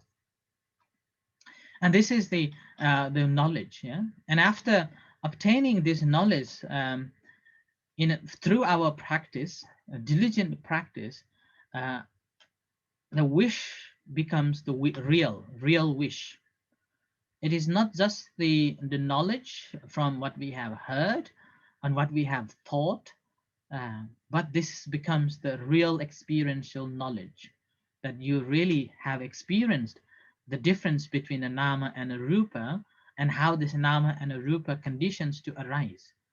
When you have this understanding of a nama and a rupa, the conditionality and how it arises, and seeing how it vanishes, the disappearance of it automatically without having any control over it, then we have this thought of freeing ourselves. And this freeing, the thought of a freeing, is the real thought, okay, a real kind of a real chanda. And you don't want to be part of the this continuum rebirth in the samsara, continuum coming back into the samsara. And this is basically the thought of overcoming all the sufferings and returning back to the samsara. And then doesn't matter how long this samsara will be, it doesn't matter how many years we may, or how many lifetimes we may have to return back, coming back to the rebirth in this cycle of a birth and a death in the 31 planes of existence. But we have a clear understanding that we want to gain liberation, we want to free ourselves, okay.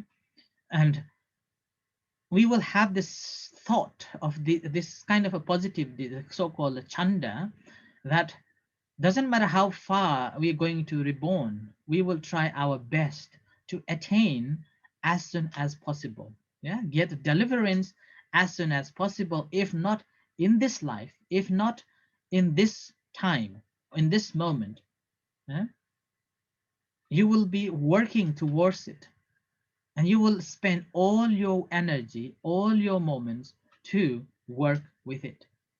And then in that case, even you will be happy to, if you have to sacrifice your limbs, you are happy to sacrifice your limbs for that deliverance that you have already experienced. So that is the Untitled Kammayatayana.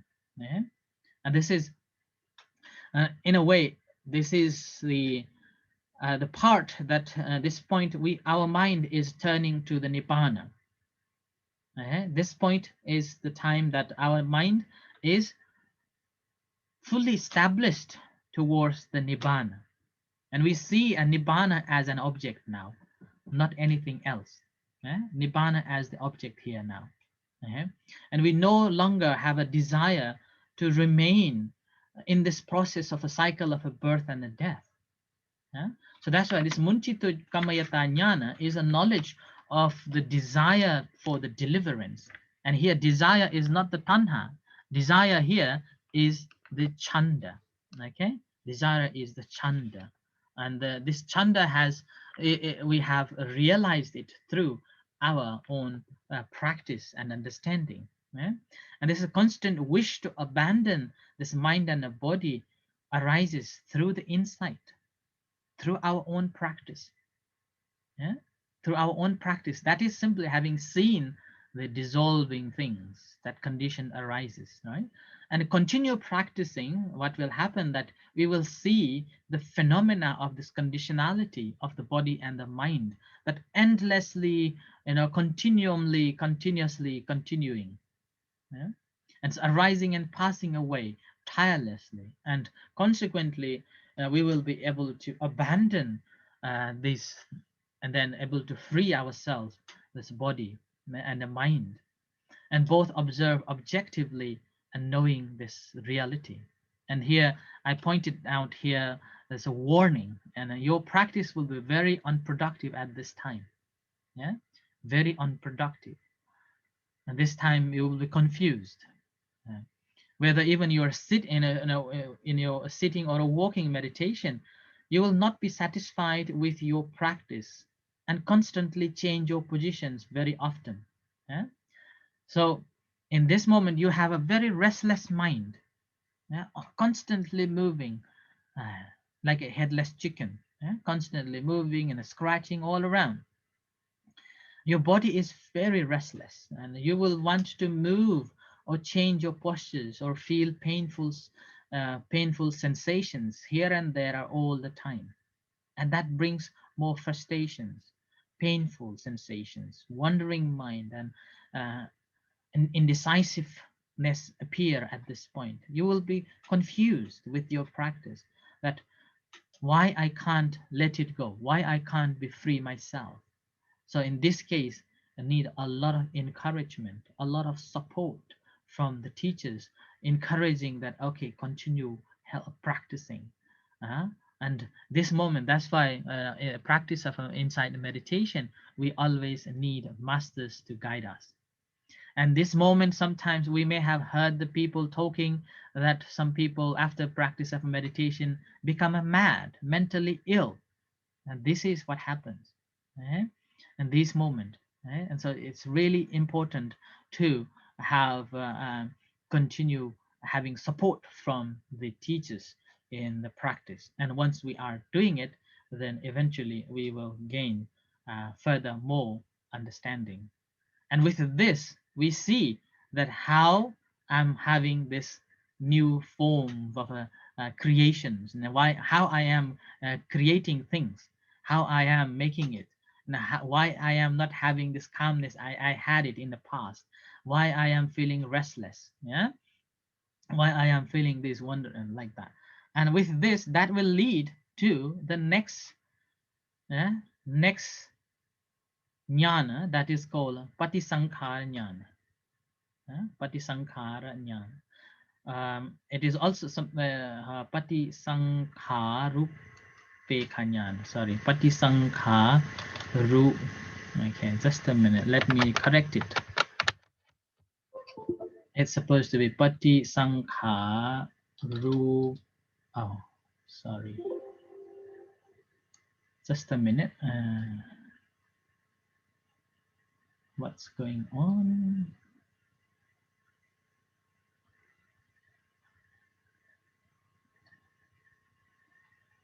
Okay, so Patisankharupekha-ñāṇa. Okay, so this is a Patisankharupekha-ñāṇa. Okay, upekha-ñāṇa. Okay, right. So, and this knowledge will come, and this is basically the knowledge of indifference feeling.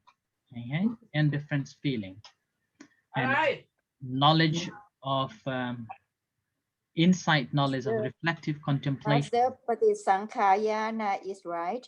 Patisankharupekha. No, Patisankhara-ñāṇa is right. The first is right. Yeah. Yeah. Okay. Yeah. Yeah. Patisankhara-ñāṇa is right. Okay. Right. Not Rubekha. No Rubekha. Okay. So you can find this also appears in some other. I find in dictionary. Okay. Yeah. Right. Thank you. Thank you for correcting me. Also. But when we are looking Patisankhara-ñāṇa. Yeah. I just put the comma inside the upekha. Okay. So that is so that in Erawan is Sankharupekha-ñāṇa. Okay. Thank you. Yeah. It was. Oh, yeah. Right. Okay. Yeah. Sorry. Yeah. Thank you. Okay. So. Yeah. Right. Thank you. Thank you for correcting me. I was just confused with the second. You're welcome. Yeah. Patisankharupekha-ñāṇa. Okay. Right. So this is the knowledge of a reflective contemplation. This is referring back to remember and reflecting the previous practices. And it's in this moment again we will come across with the severe painful sensations and then causing unbearable physical and mental uneasiness and suffering. And in those cases, and whenever we have such a severe painful sensations, it's likely to cause the recession of the faith and a desire for the Dhamma achievement. So this moment, what happens is that we just don't want to go further on. And with this, we will be referring back from the Nyana, from the fourth Nyana upward. Okay, we will be reflecting and reviewing, and doesn't matter how much we feel uncomfortable with it, but we will be coming back again. We will be coming back again to that. Will not fall down more than the fourth jnanas. We will be within that. So we're coming back. Okay. And our mind will become very downhearted and discouraged, so that the opportunity to attain the Dhamma achievement may become diminished. So this moment is just like, it's so difficult to attain, and although I want to attain it, but you have the desire not to have it because of the hardshipness. And this moment, and here I mentioned it, aditthana postures. This is aditthana postures here helps. In the ninth jnana, we were restless and we were all constantly moving, whereas in further other jnanas, we were able to sit comfortably, and we were able to attain a good understanding and awareness. But in the ninth jnana, what happens? We become restless. We can't meditate. We can't concentrate. We can't aware. We can't pay attention to anything. It just become a constant move taking place. And with this, suddenly what happens is that our mind becomes, okay, that means I can't attain. That means there is no further going on. So with this, the saddha just diminishes, and the attainment of the Dhamma just diminishes. In those cases, what we need is to push ourselves a little bit harder, and even as the masters or teachers will encourage you to get the proper aditthana for the sitting. 1 hour sitting, you must do 1 hour sitting, and then 1 hour walking, you must do 1 hour walking. So you are making the aditthana postures, and this will gradually, then you will gain further concentration, further understanding, and gradually you gain the understanding of the 3 characteristics. And in those cases, as I said at the beginning, that even though we may have attained different jnanas in different stages in one or another, again, there is always a possibility that we are going back to the previous jnanas. We shouldn't be holding on to that what we have already attained, what we have achieved. We should be living in the moment and the present and understanding what's happening. So that's why often we may have to go back to the previous jnanas.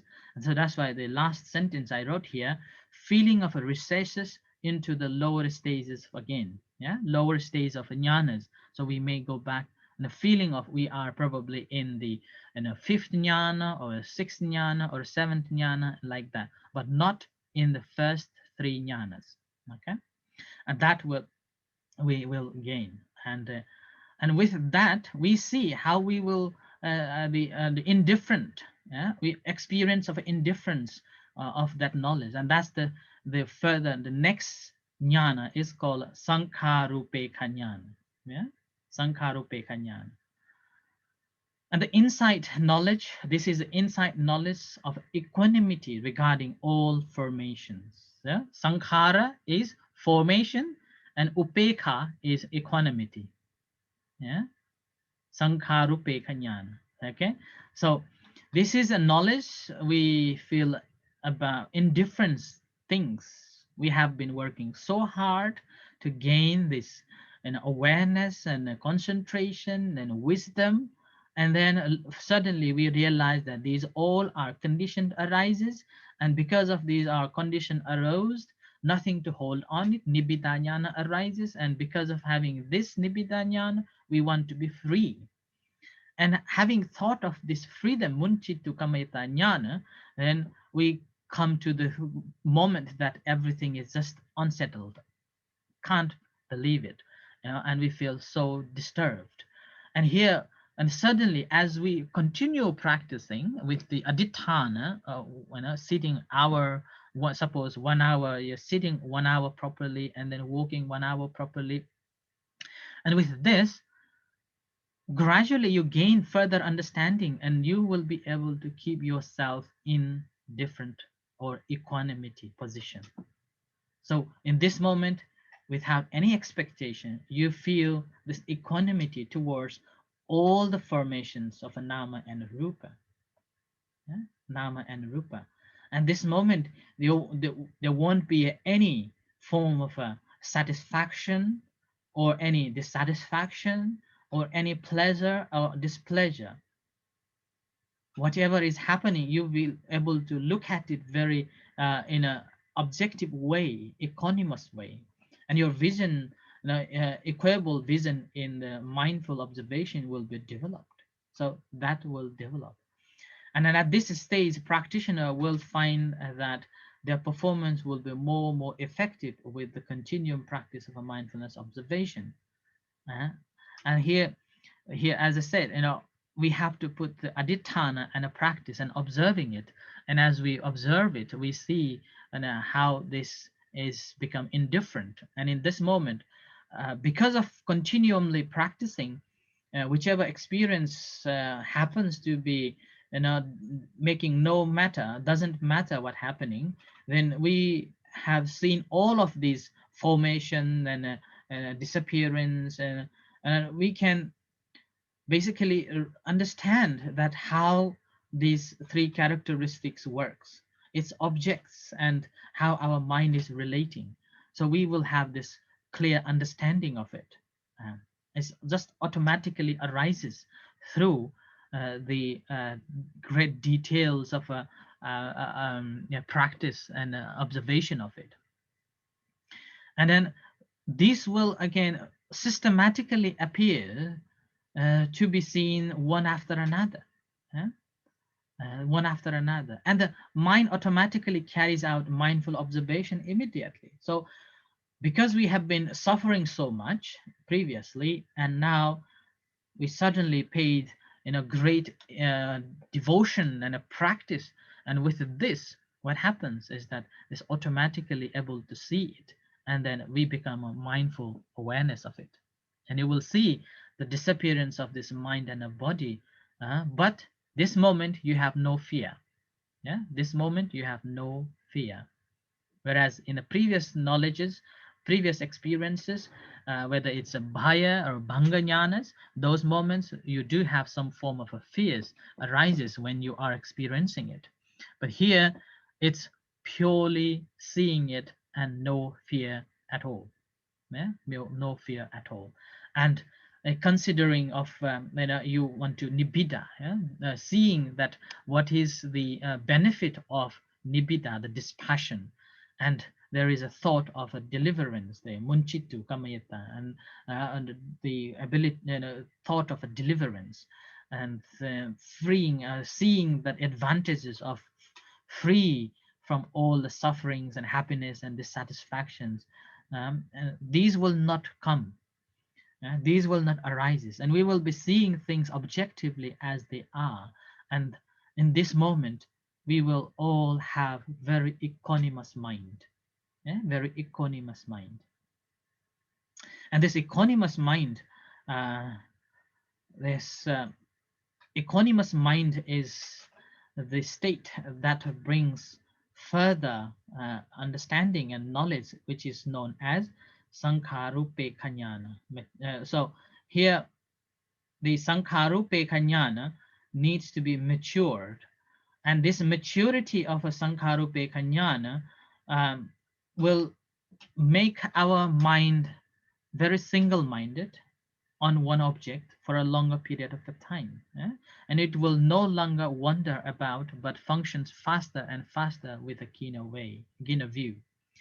And the mind will perform a rapid functioning of observation with a sharp vision until you finally reach the last phase of the knowing the mind and enter the stage of the cessation of a formation. So this is the maturity that you become. And this maturity, if you look back a little bit further, you see that our mind was so much tension and restless. And with this, gradually you gain concentration, you gain the samadhi, and you gain understanding. You're able to concentrate on the rising and falling of abdomen once again with a very objective way. And your mind is, whatever arises becomes so equanimous, indifferent.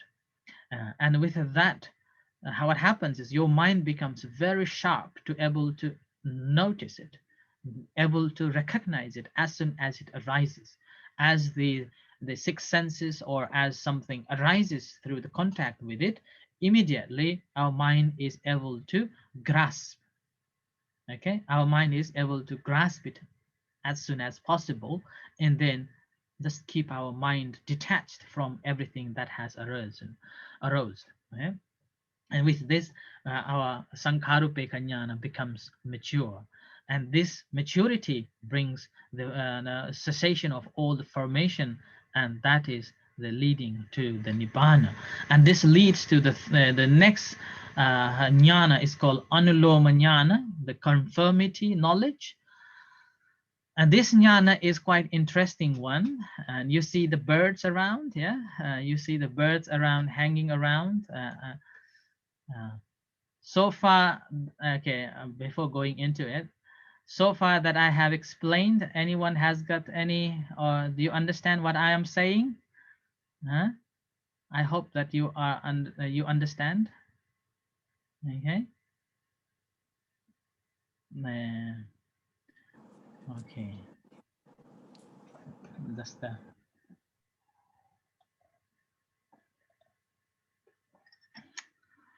So if you have any thoughts or things you want to add, you're most welcome to help me because I'm I also. just Yes.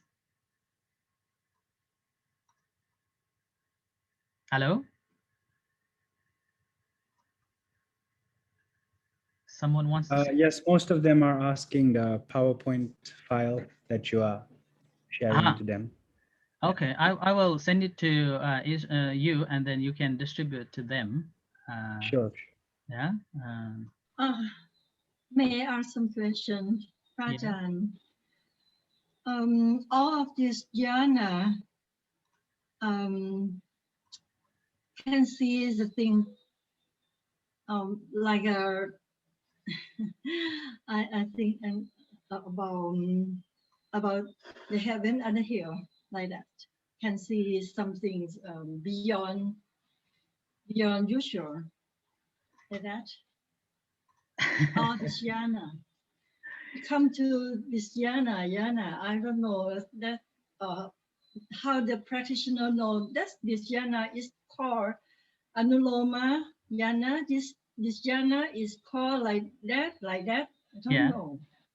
And how I want that the goal of the jhana that's continue is come to the realization of the Buddha's teaching about the law of karma, about the something like a heaven and hell, like that, and hell. Yes. So which one that we can realize? This one jhana. So actually, I explained at the beginning about this, but I didn't explain about the heavenly achievements. A heavenly achievement is not concerned in the practice of a Vipassana meditation.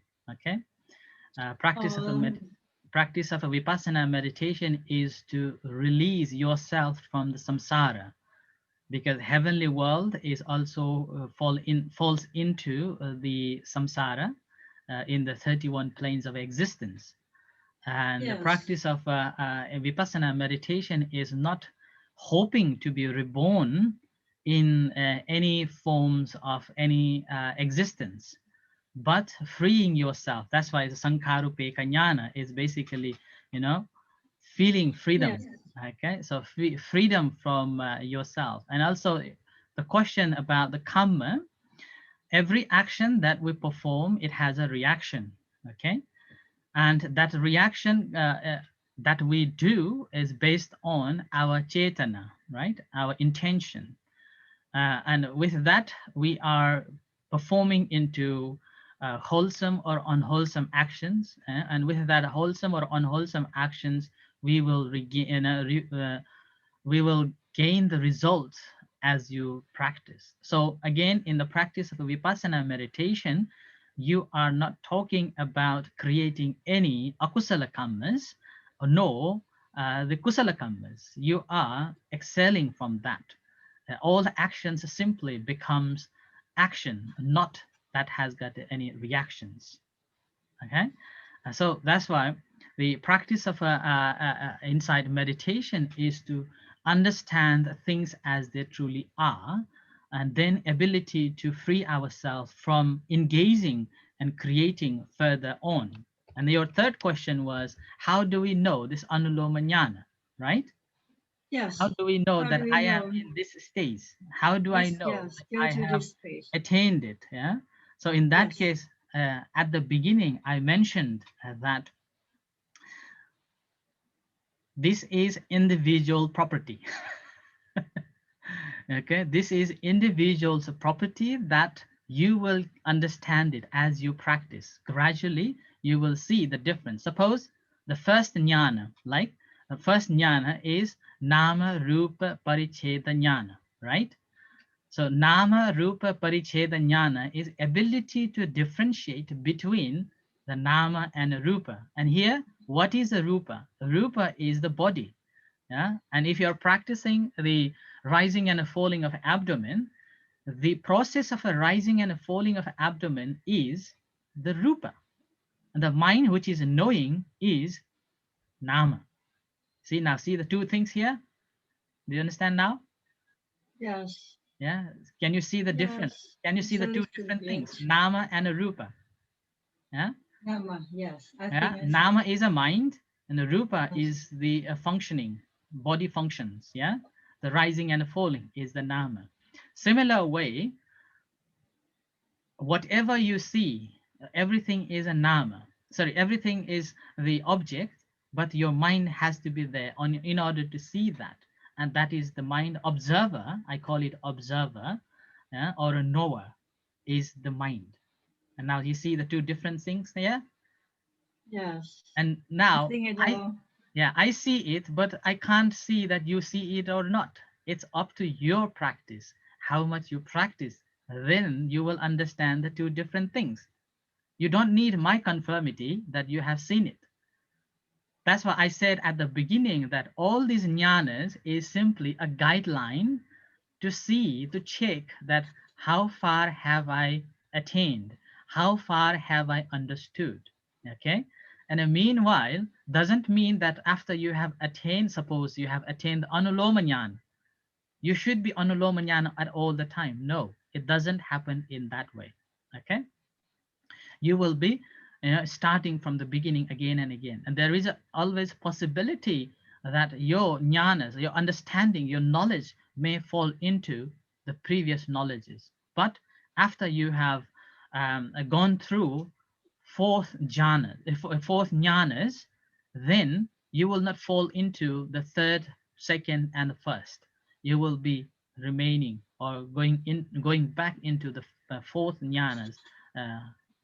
It won't fall further than that.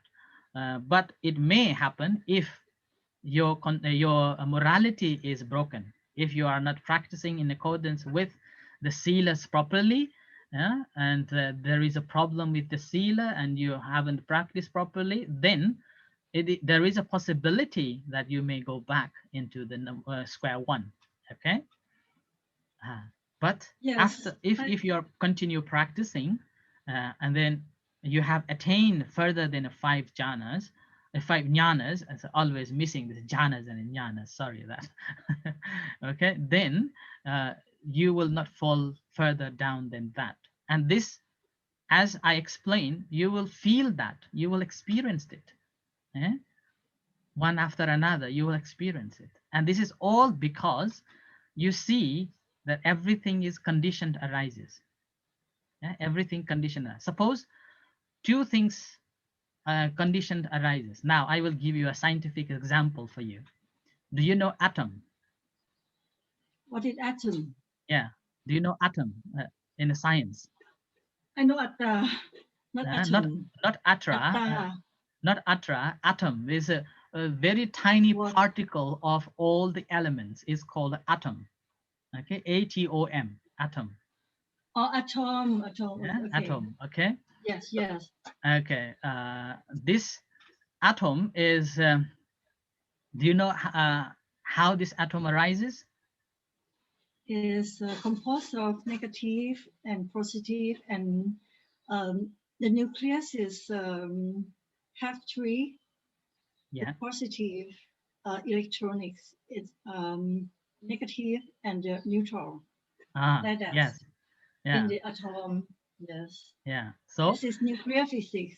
yeah, and with that nucleus, when these all three components, I know you are a Yes. dentist, so Yes. Three okay. components. Yeah, I know you are a dentist. So these three components comes together, makes one atom. Okay, when this Yes. one, in order to arise this one atom, these three things are conditioning. If this one of these three, one doesn't work, do you think there will be an atom? No. Yeah, yeah, No. there isn't atom at all, Yes. right? Because Yes, the yes. three things has to work together. Only Yes. then one atom arises. So are you agree with it? Again, please. What's When these multiplication? three components comes together, it Yes. creates one atom. Yes, it's clear. Yes. Yeah. But if among these three components, one of them doesn't work, there won't be a one atom. No. Yeah. So this is clear. No, wouldn't be. Yes, it's Yeah. clear. So this is clear. Similar way, so mind and matter, yeah, body and the mind needs to work together. Only then it arises this body, yeah, this life. Yes, I agree. Yeah, you agree. Yes, now is why if I agree that. yeah, and now if there is no mind, do you think there will be a material body we have? I think this is robot, not life. Yes. And now Like a this robot. body, now here further on, this body is made out of trillions and trillions of atoms, right? Yes. So right. it's conditioned. Now here we are learning Yes. anatomical body here. Yes. Anatomical body. And this trillions and trillions of anatomical body, a combination of this atoms of this mass molecule of this body, it is also conditioned arises, right?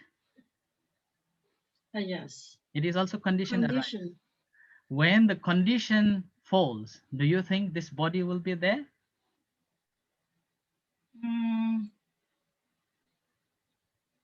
Keep what? Yeah. Condition. When condition that the components that conditioning to exist this body, Yes. the condition falls away. What happens? Yes. There is no Die. body. Yeah. Yes. The body. There is no die. body. Yes. The body. It's only mind. Yeah. So there's only one mind. Okay. Yes. Now this mind, and this mind again also conditioned arises.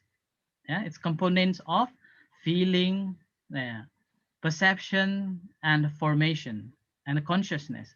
This is also conditioned arises, right? And with that condition arose, when the condition goes, what happens? Then that mind also doesn't exist. Okay. And here we are learning how this body and the mind conditioning one another to arise. Yeah, this body and the mind is conditioning to arise this. And this is the jnanas that we are learning. Seeing that this mind and a body, one another conditions one another. So that is the second jnana. Paccaya parikaha jnana. So that's the second jnana, that this conditions one another. And further on, that's why, as you know, this condition arises, and anything that conditions arises is subject to change, right? It's subject to change because it is made out of conditions. And this subject to change makes us understand that everything is change. Nothing that we can take control over it. Yeah? Prajna says like a difference origination, Patisambhida. Yeah, this is similar. Yeah, everything is different on the cause, and then from the ignorance and to the sankhara, and then to the vinyana, nama, and salayatana. Yeah. But here, one thing we have to remember. What we have to remember here is not like a linear process in the jnanas. We have to understand the second the second and the third jnanas is sometimes the body is making mind to arise, and the mind sometimes making body to arise, body to know, right? Suppose you are walking. How often you are mindful of walking? So suppose you're practicing of walking meditation, then you have already, I have given this example. As you walk, lifting and placing.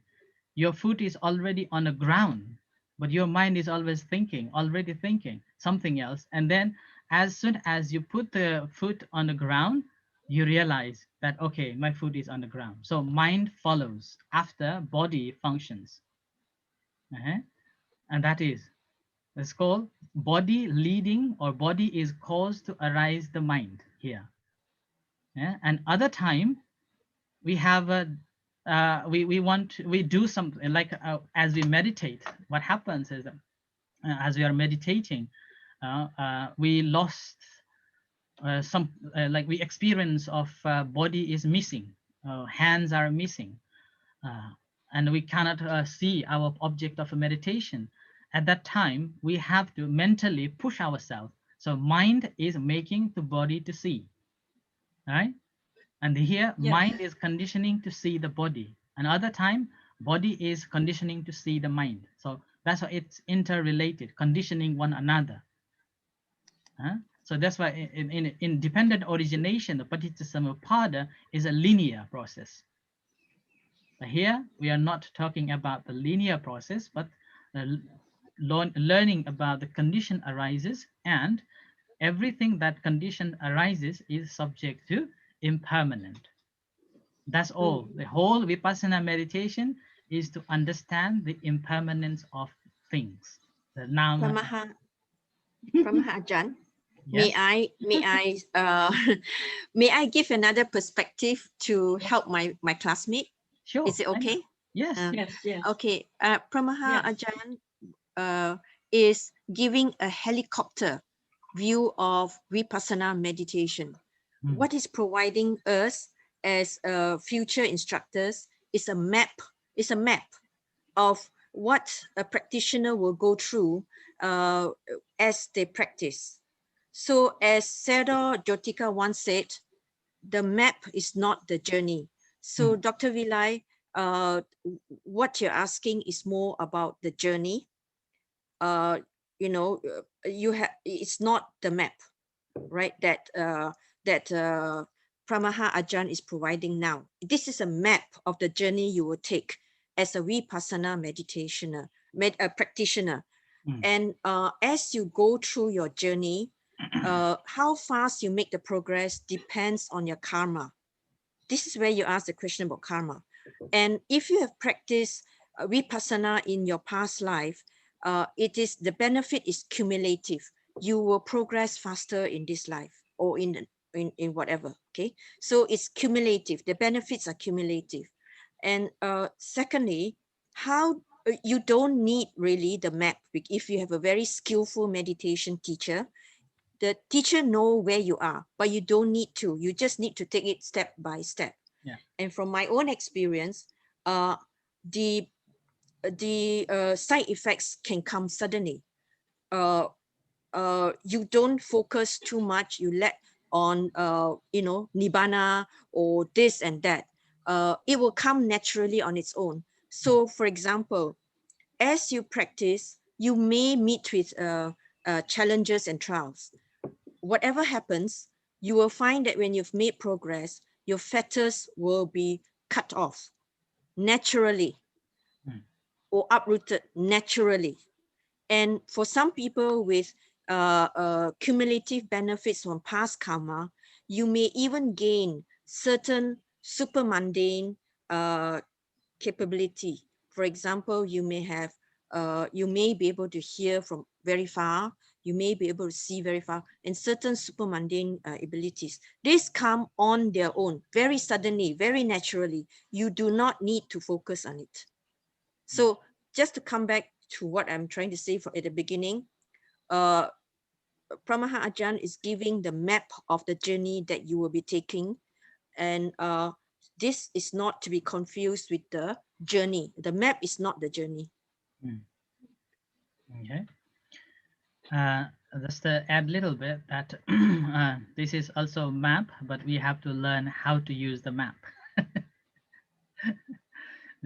Without knowing how to use this map, then we will not be able to guide others. So that's why we are learning here. Yes. Yes. Yeah. However, if you're Paramahansa, I find that some practitioners who focus too much on the map, they get into self-delusions. Yeah, They think they've reached this or that. Yeah, that's right. Yeah, that's why at the beginning of my presentation, I mentioned that there are 3 types of wisdoms, and meanwhile, in no circumstances that we should be thinking that we are in this process. So I use the word Vipassanuk and Vipassana. It's not about the thinking of these processes and we have attained this and that, but it's a Vipassana. We have to practice properly, and then with that practice, gradually these will just simply unfold.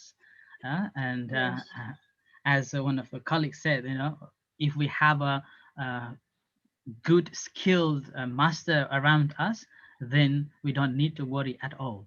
And frankly saying, this is my first time ever I am speaking with so many people and so many good meditation teachers and practitioners about it.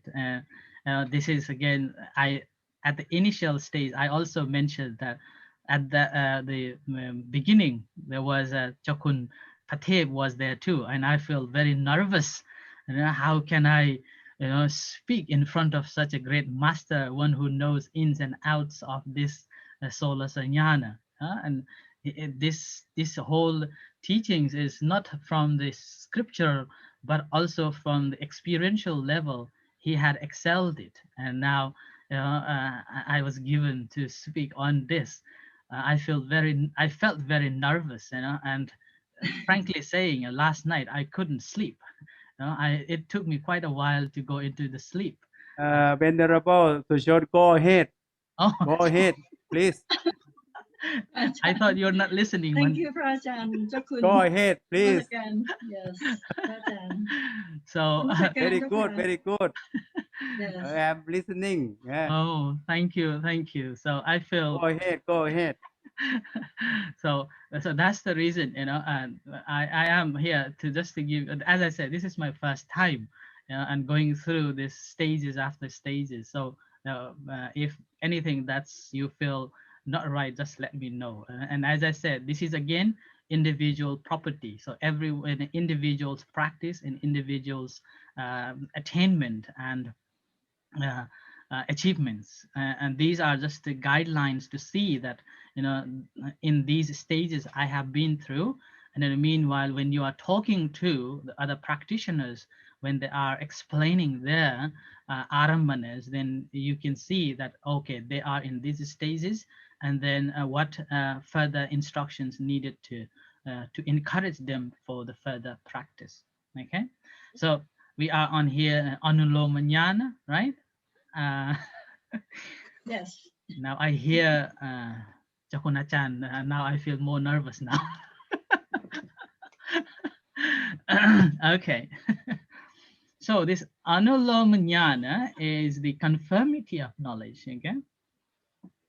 And this conformity actually, or the last phase of a knowing mind in a series of a constituting insight, from the Udaya-bhaya-ñāṇa until the Sankharupeka-ñāṇa,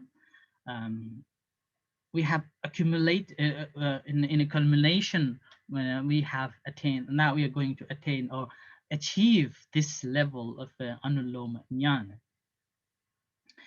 And it is not acquired by, again, as we were discussing, that not by listening and not by thinking, not by reading a books. Okay? And this is considered by practicing. The more we practice, the better we will become, and we will be able to understand more in it. Okay? And again, we have to have the right teaching and a right method and a right practice. And meanwhile, we need the right teacher. And with the practice, what happens is that we will gain further more concentration, the samadhi, and we will be able to observe more detailedly the object that we are observing and the mind who is observer. And we see that this mind and this object that we have observed is again constantly in a disappearance. So instead, what will become evident that the three characteristics of the anicca, dukkha, anatta, we see it so clearly, and everything is just rising rapidly and falling, or the suffering, and that again, it sometimes causes this distress and severe suffering and distress, and of the uncontrollability of the nature of the phenomena. And this is another thing that can come. And here the story I want to give a story here, that Anuloma-ñāṇa, that the birds are flying here. This is not, I put it here without any reason behind it. The reason behind that, it's a person who has practiced properly, one will gain. So when the Sankharupekkha-ñāṇa becomes mature, we will have the sharp understanding of the three characteristics. And this sharp understanding of these three characteristics in this level of Anuloma-ñāṇa is also known as, it's called the Vuttana-gamini, Vuttana-gamini Vipassaka, and which again is like a, it's coming along with the Anuloma-ñāṇa. This just before the arise of this Anuloma-ñāṇa, this Nyana is called the Vuttana-gamini Vipassana. This arises, and this becomes perfect, and we will be able to observe the objects and this knowing mind so well, and suddenly we experience the sudden and a ceasing of it. And we experience the stages of a cessation of our body and a cessation of our mind, and it's something like we experience the nibbana itself. Nibbana itself. And the reason here I put this birds flying away, that because in the Visuddhimagga it comes very beautiful story. Like in Visuddhimagga it comes very beautiful story. It is that in the past, when the people traveling, or merchants are traveling through the ships, and they will normally take the birds with them in their journey. And suppose in the middle of the vast ocean, if they feel that they are lost, they would fly around. They would let these birds to fly. What these birds will do as they fly up in the sky, they will try to find the shore, the dry land, and they will. The birds will fly all around in every direction, and then some will be back. So then they will back to, suppose if the birds are coming back to the ship, then they didn't see the dry land or the shore. So in that case, the merchants will find that they will never make it, right? Or they will see that there is an opportunity. There is no opportunity. But meanwhile, suppose the birds, those who have found the shore, they will not return back to the ship. And this example is illustrating the performance of a mindful observation while in the state of Vuttana-gamini Vipassana. And this is again Anuloma-ñāṇa. And in this moment, we have a proper right understanding of Sankharupekkha-ñāṇa, and because of that, it results in a fine performance of the observation and lucid vision of this three characteristics.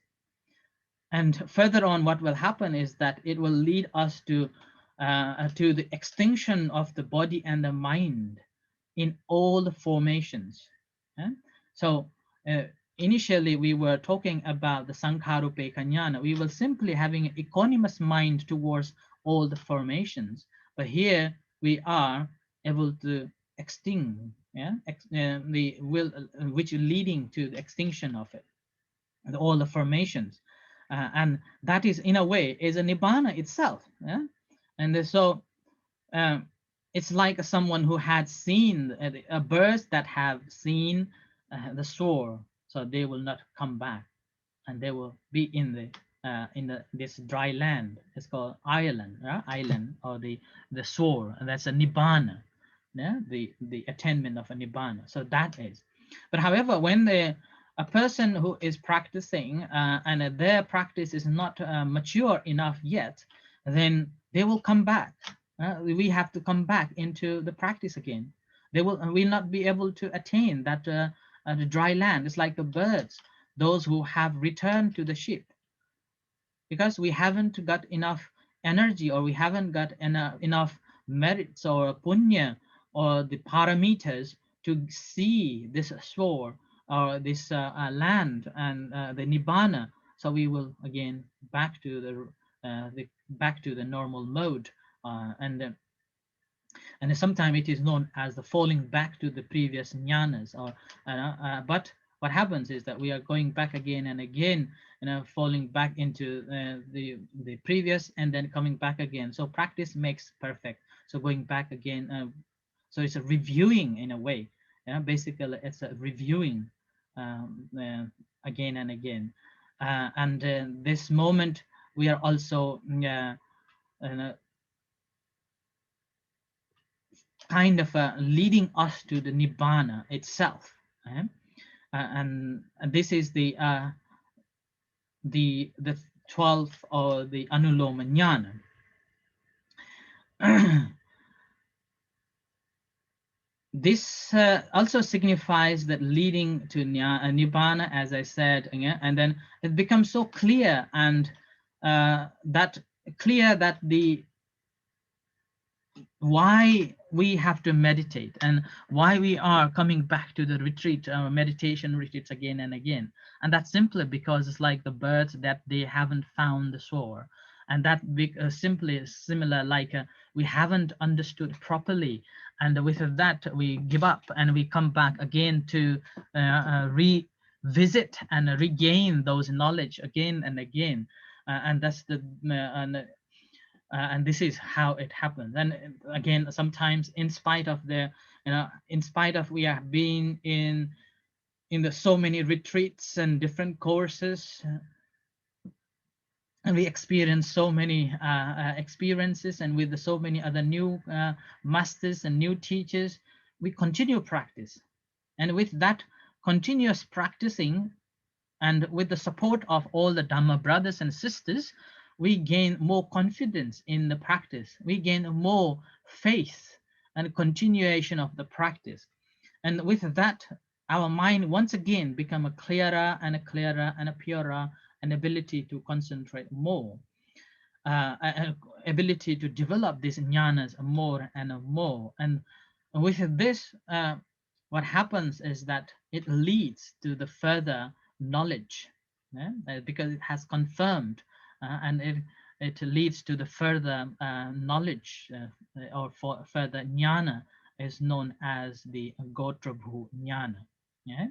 So the Gotrabhu Ñāna.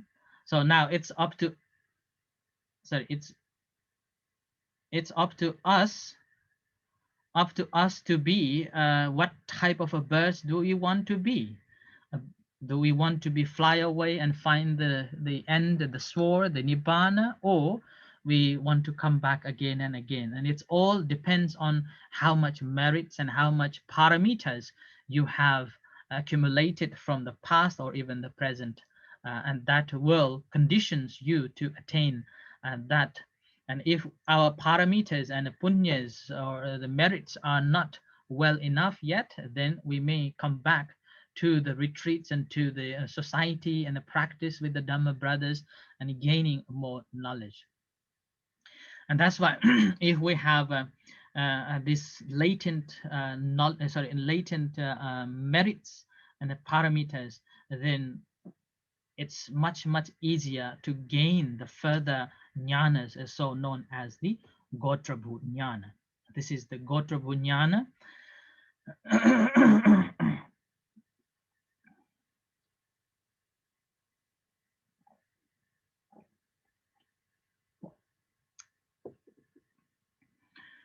And this Gotrabhu Jnana, again, sometimes we've experienced of plenty of flashlights and mirages, the experience of radiance, and these will just come in our way. And in those moments, and if we don't have enough supports, enough guidance, then we may fall away. And that's why we need the masters and we need the teachers to guide us through. And this is again in the West, there are some research works, research papers or normal papers that are published saying that if we are not properly meditating with the instructions from the teachers and masters, there is a possibility that you will get the side effects, and such as the mental troubles or mental illnesses. In those cases, that's why we need a proper support at all the time. And if we don't have support, again, sometimes we may give up practice too. So that's why we need a really good support. And this is the until this stage, also known as mundane. Okay, mundane, and then further on we are going into the supramundane. So this is the Gotrabhu Jnana, is also known as in between the mundane and the supramundane stage. Mostly people will stop here practicing and thinking that this is the end and this is enough for me, one with that we will not be able to further develop. And this is the, as I just said, the last phase of the rapid and sharp observation and observe objects disappearance. And these are Javana Chittas who will abide in a Nibbana. Although mind is, Javana Chittas are in the mind, that is the stage that will go through Jnana. When the mind is abiding in Nibbana, is entering the initial stage of the cessation, the changing one's lineage or transforming from the ordinary person to the noble one. So now this is the transition period from the mundane level to the supramundane, and this is in the supramundane stage. And once we cross this 13 jnana, then that means we have passed the borders to reach the Nibbana. It's like if you are traveling from, let's say you are traveling from Thailand to Malaysia, you have to cross the border, and in that border you will be checked your passports. And this is the point. The Gotrabhu Jnana is like the stamp that you are allowed to travel to Malaysia. Yeah, it's like the certificate certificate of passing your transition from the Lokiya to the Lokuttara, mundane to the supramundane stage. So that is the passing, and this, once you passed this Gotrabhu Jnana, obviously will be the magga jnana. So you are in the line or on the path to the liberation. And this insight is magga chitta is acting as an executor of defilements that leads to the misery state, such as a false view and doubts. The action of executing these defilements is called samucceda padhana, pahana, sorry. And then next, the greed and aversion and of course defilements that lead to the misery state will be eliminated. And so this is the magga jnana. Now here, this moment, this is the 14th jnana, right? it automatically becomes such easy to see the nama and rupa disappearance with the mundane consciousness, mundane consciousness, and we see that how this nama and rupa disappears, and this is the real insight that we will gain. And after that, this is called phala-ñāṇa. So this is the cause and this is the result, the insight of a fruition. And this is the 15th jnana. The mind is abiding in Nibbana and is existing in the final stage of a liberation, the cessation of all the defilements. And here here defilements, that's, as I said, here the false view and things and the doubts. So we able to overcome all the asavas, and here we have overcome it. And this moment, this phalacita just arises, and this is the phala-ñāṇa. And after entering into the cessation of a formation by the power of a magga jnana for the first time, to enter afterward is called entering the meditative attainments. There is no limitation of time, duration, or period to enter the meditative attainment. Now, this stage, as we know, after we have practice, after we have attained this level, then we will be thinking of a practice, sitting and more practice. And the further, in order to be sure that if that is happening is the true enlightenment, one has to review the entire process. Okay, so this is not just like, oh, I have been there and I got it, but we have to review again the entire process that we have been doing through, going through from the beginning to the end. So it's a reviewing section, and when we review it, this reviewing, that whether have we attained it or not, have we fully understood or not, it's the proof. This is the proof that we are going back again and again, to realize it. And that's why the last jnana is called paccavekkhana-ñāṇa. So reviewing in a basic way, in a simple term, is reviewing our practice, reviewing our attainments, reviewing our understanding. So in this case, as we sit meditating, we can channel our wish or channel our practice, reviewing from the jnanas from the starting, not from the first, as I say in the previously as well. We are reviewing not from the first jnana, nama rupa paricheta jnana, but from the fourth jnanas.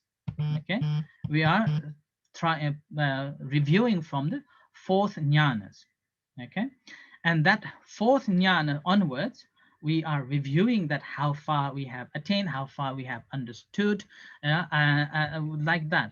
And then we see that this arising and passing away of a nama rupa more clearly, and we will have more understanding of it. And even we see that this wish for the body and the mind disappears for however long a time, and depending on the strength and the practice that we do, and again depending on how much samadhi or concentration do we have. If this does not happen in our sitting meditation, again we have to change our posture to use other postures to review it. So that can be done by standing position or by walking meditation. And the disappearance of a nama rupa gradually gain from whatever positions that we are in, and it proves that we have fully understood and we have fully given up the concept of I, mine, and the concept of believing this self-personality view, or known as the sakkaya ditthi. And with this, we understand that there is no longer exist this sakkaya ditthi. There is no longer this personality view exist in me, and the self has been totally destroyed, abandoned, and there is no more any doubts in the teachings of the Buddha. in the practice that we have been practicing, in the gaining of the knowledge that we have gained. And with this, there will be no clinging whatsoever, okay? And we will be not clinging into any, suppose any knowledge or any powers or supernatural powers do we have. And we will not be thinking of that at all. And so at the time when we reach the stage of this 15 and 16 jnanas, the 15 and 16 jnanas, well, it starts from, let's say, the magga, so magga jnana and a phala jnana. So it's starting from the 14th, the 15th, and the 16 jnanas, that signifies the real, actually, it's an attainment of the first noblehood. That's a Sotapanna, because at that time we have overcome this three feathers: Sakkaya Ditthi, Vichikicha, Silabbata Paramasa. Yeah? So we're able to overcome this personality view and doubt on the Buddha, Dhamma, Sangha and the teachings, and ability to understand that rites and rituals will not lead to the deliverance. And that's how we attain the Sotapanna, the extreme enterer. And having fully understood this, we will have no doubt, and we will be practicing, and we feel content, and we become self-sufficient with it. And having gone through these whole process that we have gained in this from the whole the so-called what's called the 7 purifications. So that basically means now at this moment, at this stage, we have gained this 6th and 7th purification, the purification of the path and the vision. And it is so clear that it removes all the septic views and septic doubts from our mind, and in spite of reaching the enlightenment at the crucial point, we will still be practicing Vipassana, continue practicing meditation and experiencing from this 4th to the 12th jhanas. And as we develop furthermore and practicing, we will recognize the characteristics of all these 16 jhanas, and that is basically the ultimate goal or the practice of insight meditation, and that is in order to the proper practice and gain the true knowledge of the practice, the Vipassana meditation.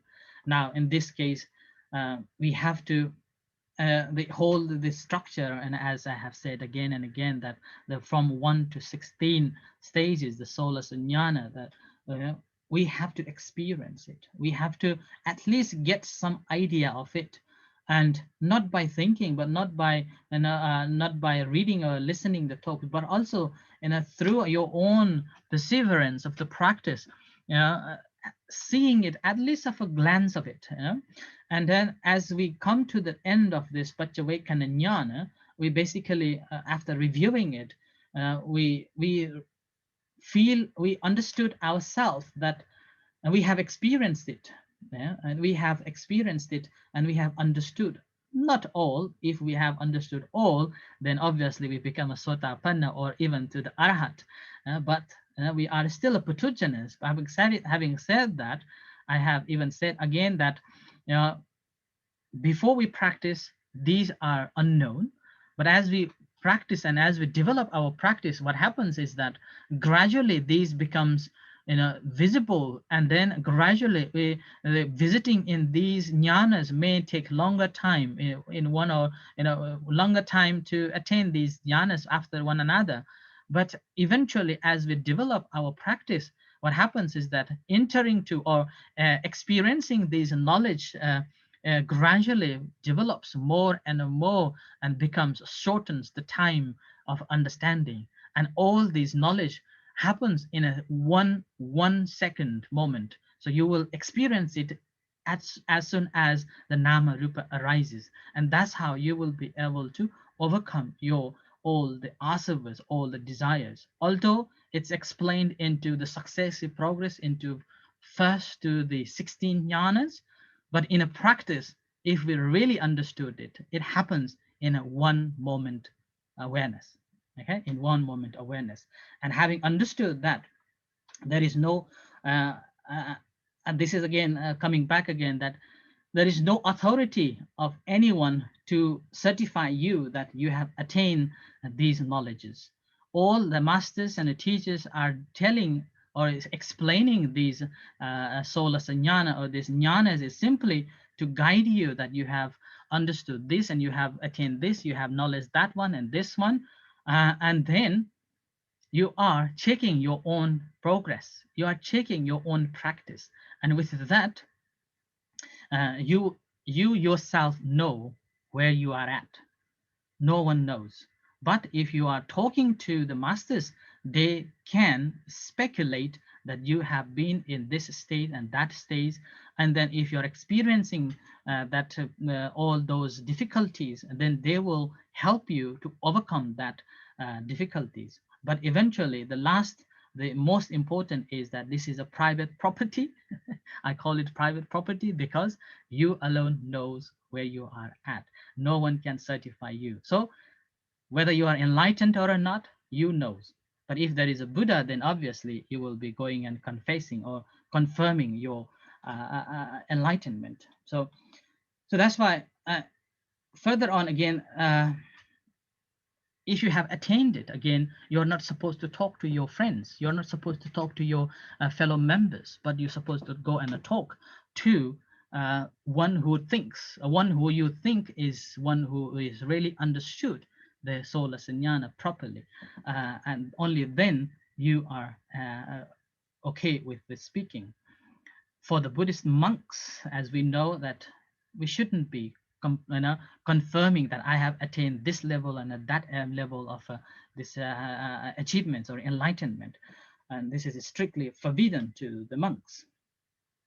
And this is all, as I said, it's a personal matter how far we have experience, and all it comes from our practice. So I think with this, at the end, I would just like to say that this is individual property, and this is just the guidelines, as one of our listeners pointed at, that this is a roadmap, but we have to learn how to walk in this path, so that whenever people come, or whenever a practitioner comes to explain to you as you being a teacher or the master or the instructor, then you know where they are at, and with this you will guide them for further instruction.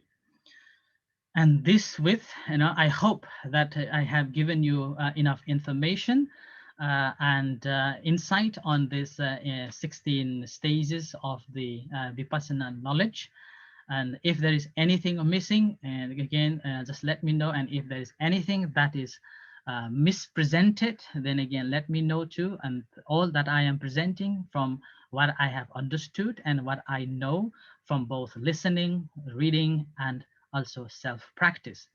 And those who would like to go and further study on these 16 jnanas, I would highly recommend to go and read. So this is just a review process. Okay, this website, you will get a good book on the 16 stages of insight meditation, so insight knowledge, and this website also gives plenty of information about the meditation, and particularly Vipassana meditation. And further on, you will get plenty of books and articles related to how to practice Vipassana meditation. So I really recommend you to go and look at it and search on that. And further, one more book, if you want to know the historical, how developed the Vipassana-ñāṇa or the Solasa Ñāṇa in the canonical and also in the scriptural, and how it explains and how we read it. So this is the thesis available in Mahachula. So this was done by Sudarat Bantakul long time ago, 17 years ago, I think, 17 or 18 years ago. So at that time I was just the first year, I think, no, just preparing to get into the Mahachula master's degree. So this is the one book that I will recommend you to go and read, so that you will get more insight on this Solasa Ñāṇa. So with this, I wish you all best of luck, and may you all attain at least of a Sotapanna, if not the Arhat. And let me know if you have attained the Sotapanna after you hearing it. I can say sadhu, sadhu. If not, I wish you all to continue practicing, and may your practice prosper and get to the good eye of the Dhamma. And meanwhile, thank you everyone for patiently listening such a long talk. And this is my first long talk too, and the first talk on the Solasa Ñāṇa too. Meanwhile, thank you, our Ajahn Patib, for giving me opportunity and to talk and share my understanding and knowledge. And thank you. I will end here. Thank you, everyone. Sadhu. สาธุสาธุสาธุ May สา I ธุค่ะ Ajahn, may I ขอบ ask พระ some คุณเจ้า question? ค่ะ Yes, if This สา any, ธุสา if ธุ there are any สาธุ questions, ค่ะ สาธุ any ค่ะ informations related to Um, the issues that Prachan has shared to us, you can สาธุ probably ค่ะ ask him. Yes. So any question, if you have, just let me know. Okay. But I will try my yes, best. yes. And we have Chakuntev here. If any question that I can't answer, he will be here to answer you. He's more อาจารย์ great สวั master. สดีค่ะ Sadhu. Ajahn, may I ask some question? I want to correct myself. I want to correct myself that wisdom from Bhavanamaya Panya should come from not thinking. Is right? So Is that right? Because that is Sutta Maya Panya, Cinta Maya Panya, this is from thinking. So Bhavanamaya Panya is come from not thinking. I'm confused like that. Is this right or not?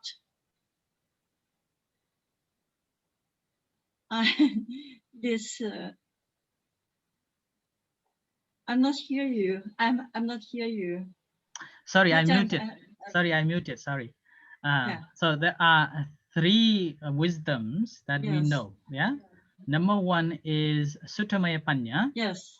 Number 2 is Cinta. Chintamaya Yes. Panya. And number 3 Is is Bhavanamaya. Bhavanamaya Yes. Panya. Yeah. So Suttamaya Panya, we gain knowledge by reading and listening talks. Yes. Yes. Chintamaya Panya, From- we investigate whatever we have heard, whatever we have read. Yes. From thinking. Yeah. From thinking. Thinkings. Yes. And whereas Bhavanamaya Panya, Yes, from- whatever we have thought, whatever the conclusion came, we put it into practice Yes. and realizing from our practice. Yes. That is the Bhavanamaya Panya, Yes. which is personal. Yes.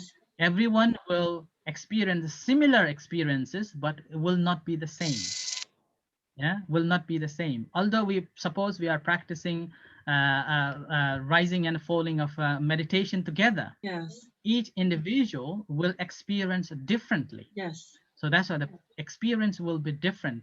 And that different, again, based on how much understanding do we have. And that's again related to our punya, our parameters. That's how we will understand the reality pertaining to itself. So that's why experiential level of understanding is the Bhavanamaya Panya. Yes. It's from cessation of the mind like that. If we practice like a Satipatana Sutra, is only observer, not thinking. Seeing, No, it's not thinking. not thinking. So that is from Pravanamaya Panya. It's like that. So I conclude that Pravanamaya Panya is should be the wisdom from the not thinking. It's right. Yeah. Yes, yeah, It's not okay, thinking, that's but right. understanding. Yeah, yeah. Okay. And actually, it's no need to know the math of the Nyana. Actually, it's no need. It's only cessation of the mind. Only stop thinking, and it Yeah. will cultivate the Nyana. and Yeah, someone so inside call the name. That is the stage. yeah. Maybe 16 So one stage. thing is different here. If you know how to walk to the, if you know how to go to the Mahachula in Wang Noi, then it's easy for you to travel. Yeah, Yes. you know how to turn By left car? and right. Yeah, by car, where how which road to take and where to turn right, where to turn left, and eventually Yes. you will arrive. But suppose Yes, yes. someone who never driven and who never Yes. been to the Mahachula in Wang Noi, do you think he or she will able to get to this Mahachula? Eventually they will, but they will have to go through plenty of hassles and bustles and troubles and a missing Yes. and a lost in so many other ways. So that's why Yes. this is a map that we have to familiarize it so that we can walk without any trouble. Yes, yes. And then that's why we need someone who knows this map properly. That's and then we can walk on that. That the person is helping us to find the right path to the liberation. Yes, that's all the parts is called Bhavanamaya Panya, is right? That These parts parts in will, Nyana. these all the parts is will the wisdom. unveil. Yeah, these all parts will unveil as you practice. As you practice gradually. So that's why it is also known as the Bhavanamaya Panya. The experiential level of understanding. You have understood or you have gained those knowledge through your experience. And that experience is quite similar to every one of us will have to go through. Okay, so. Okay, thank you. Thank you. Ajahn. Yeah. Question is, when the practitioner in the Supra Mandu, what happened, Mandan? What happened with the Anicca Dukkha Anatta is still the same. It's still the same because when you move from Mandan to Supra Mandan, I would like to know that the Anicca Dukkha Anatta is still the same or it changed or I don't know. The knowledge of anicca, dukkha, anatta will be the same, but the level of understanding will be different.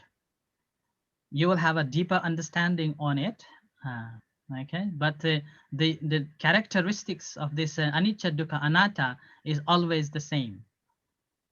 All what we are doing is to get the real understanding of it at that stage. Okay, so that's at that stage.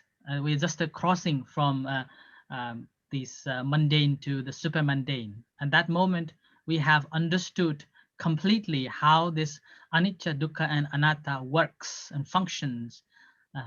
And basically, we are taking the curtain down from our eyes, and that's how we gain the chakku uddapadi. Yeah, we gain the vision, Nyana uddapadi, knowledge, like that. Okay, but the three characteristic is same, will be same, but our understanding will be different. Will be deep. Yes. It will more deep. Yeah, you will understand it clearly. Yeah. And what you say that for the first entrance and one entry and second entry, when if the people get first entrance, how can they come to be the first entry? First, this is called the Sotapanna, right? Are you talking about the Sotapanna? Yeah. So Sotapanna practice is basically you have overcome your personality view that this is me and a mind. And this is me and a mind is basically the misconception of this is belongs to me and this is personal. Yeah, there's a nama and a rupa that we started from the first jnana is simply we take it as me, as a mind. And whereas the practice of a Vipassana-ñāṇa is eventually we understand that this nama and a rupa is not belongs to us. It's not belongs to me. It is not me. There is no me. And that's the first knowledge, the first feather. It's called the Sakkaya Ditthi. We able to overcome the Sakkaya Ditthi. And we have same thing because we have spent so much time practicing and we have gained so much knowledge and understanding of it, then we understand that this teachings is pure, this teachings is true, and we have fully understood. And with that, we have no doubts at all. And then we will further have a conformity that rituals are not for the liberation. So this is the three the feathers you will be able to overcome through the practice of it. Not only the three, but you also will be able to overcome if you have a good merits, so-called latent merits or the parameters. And then eventually you will gain the further arhat until the arhat as well. That's why it's called nibbana as the object after the anuloma jnana, forward. Okay. Thank you. I'm clear. Yeah, good. Anyone else? Okay, if it's possible, can we take a group picture? Okay, I just capture from here, possible. If yeah, you're still available online. Okay. Okay. Yeah, if you possibly can open your cameras. Okay. Okay, thank you. One more. Next page.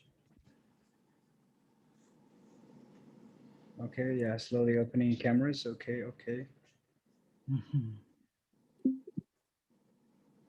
Okay, it's done. So I think still more questions. No more. Yes, Ajahn, may I have your Okay, okay. contact email? Ah. I hope you're willing to take part participate in an online survey that I'll be sending out sometime end of April, May, for my research on mindful leadership. Okay. If you could share your email here. Yeah, I just Thank you. gave you. Okay, anyone further? You can share as well. This is just the morning here, 9 o'clock. I've been up here since 5 o'clock, early morning, and so I'm still here. Yeah, someone is also asking the file. Okay. Yeah, If I have it, I will send it later. Okay. The survey is not ready yet, Bhante. Oh, okay, no worries. Only end of April, May. Meanwhile, if with the permission of the organizer, I've just received another research report. If I may, I'll share that report here from Sri Lanka.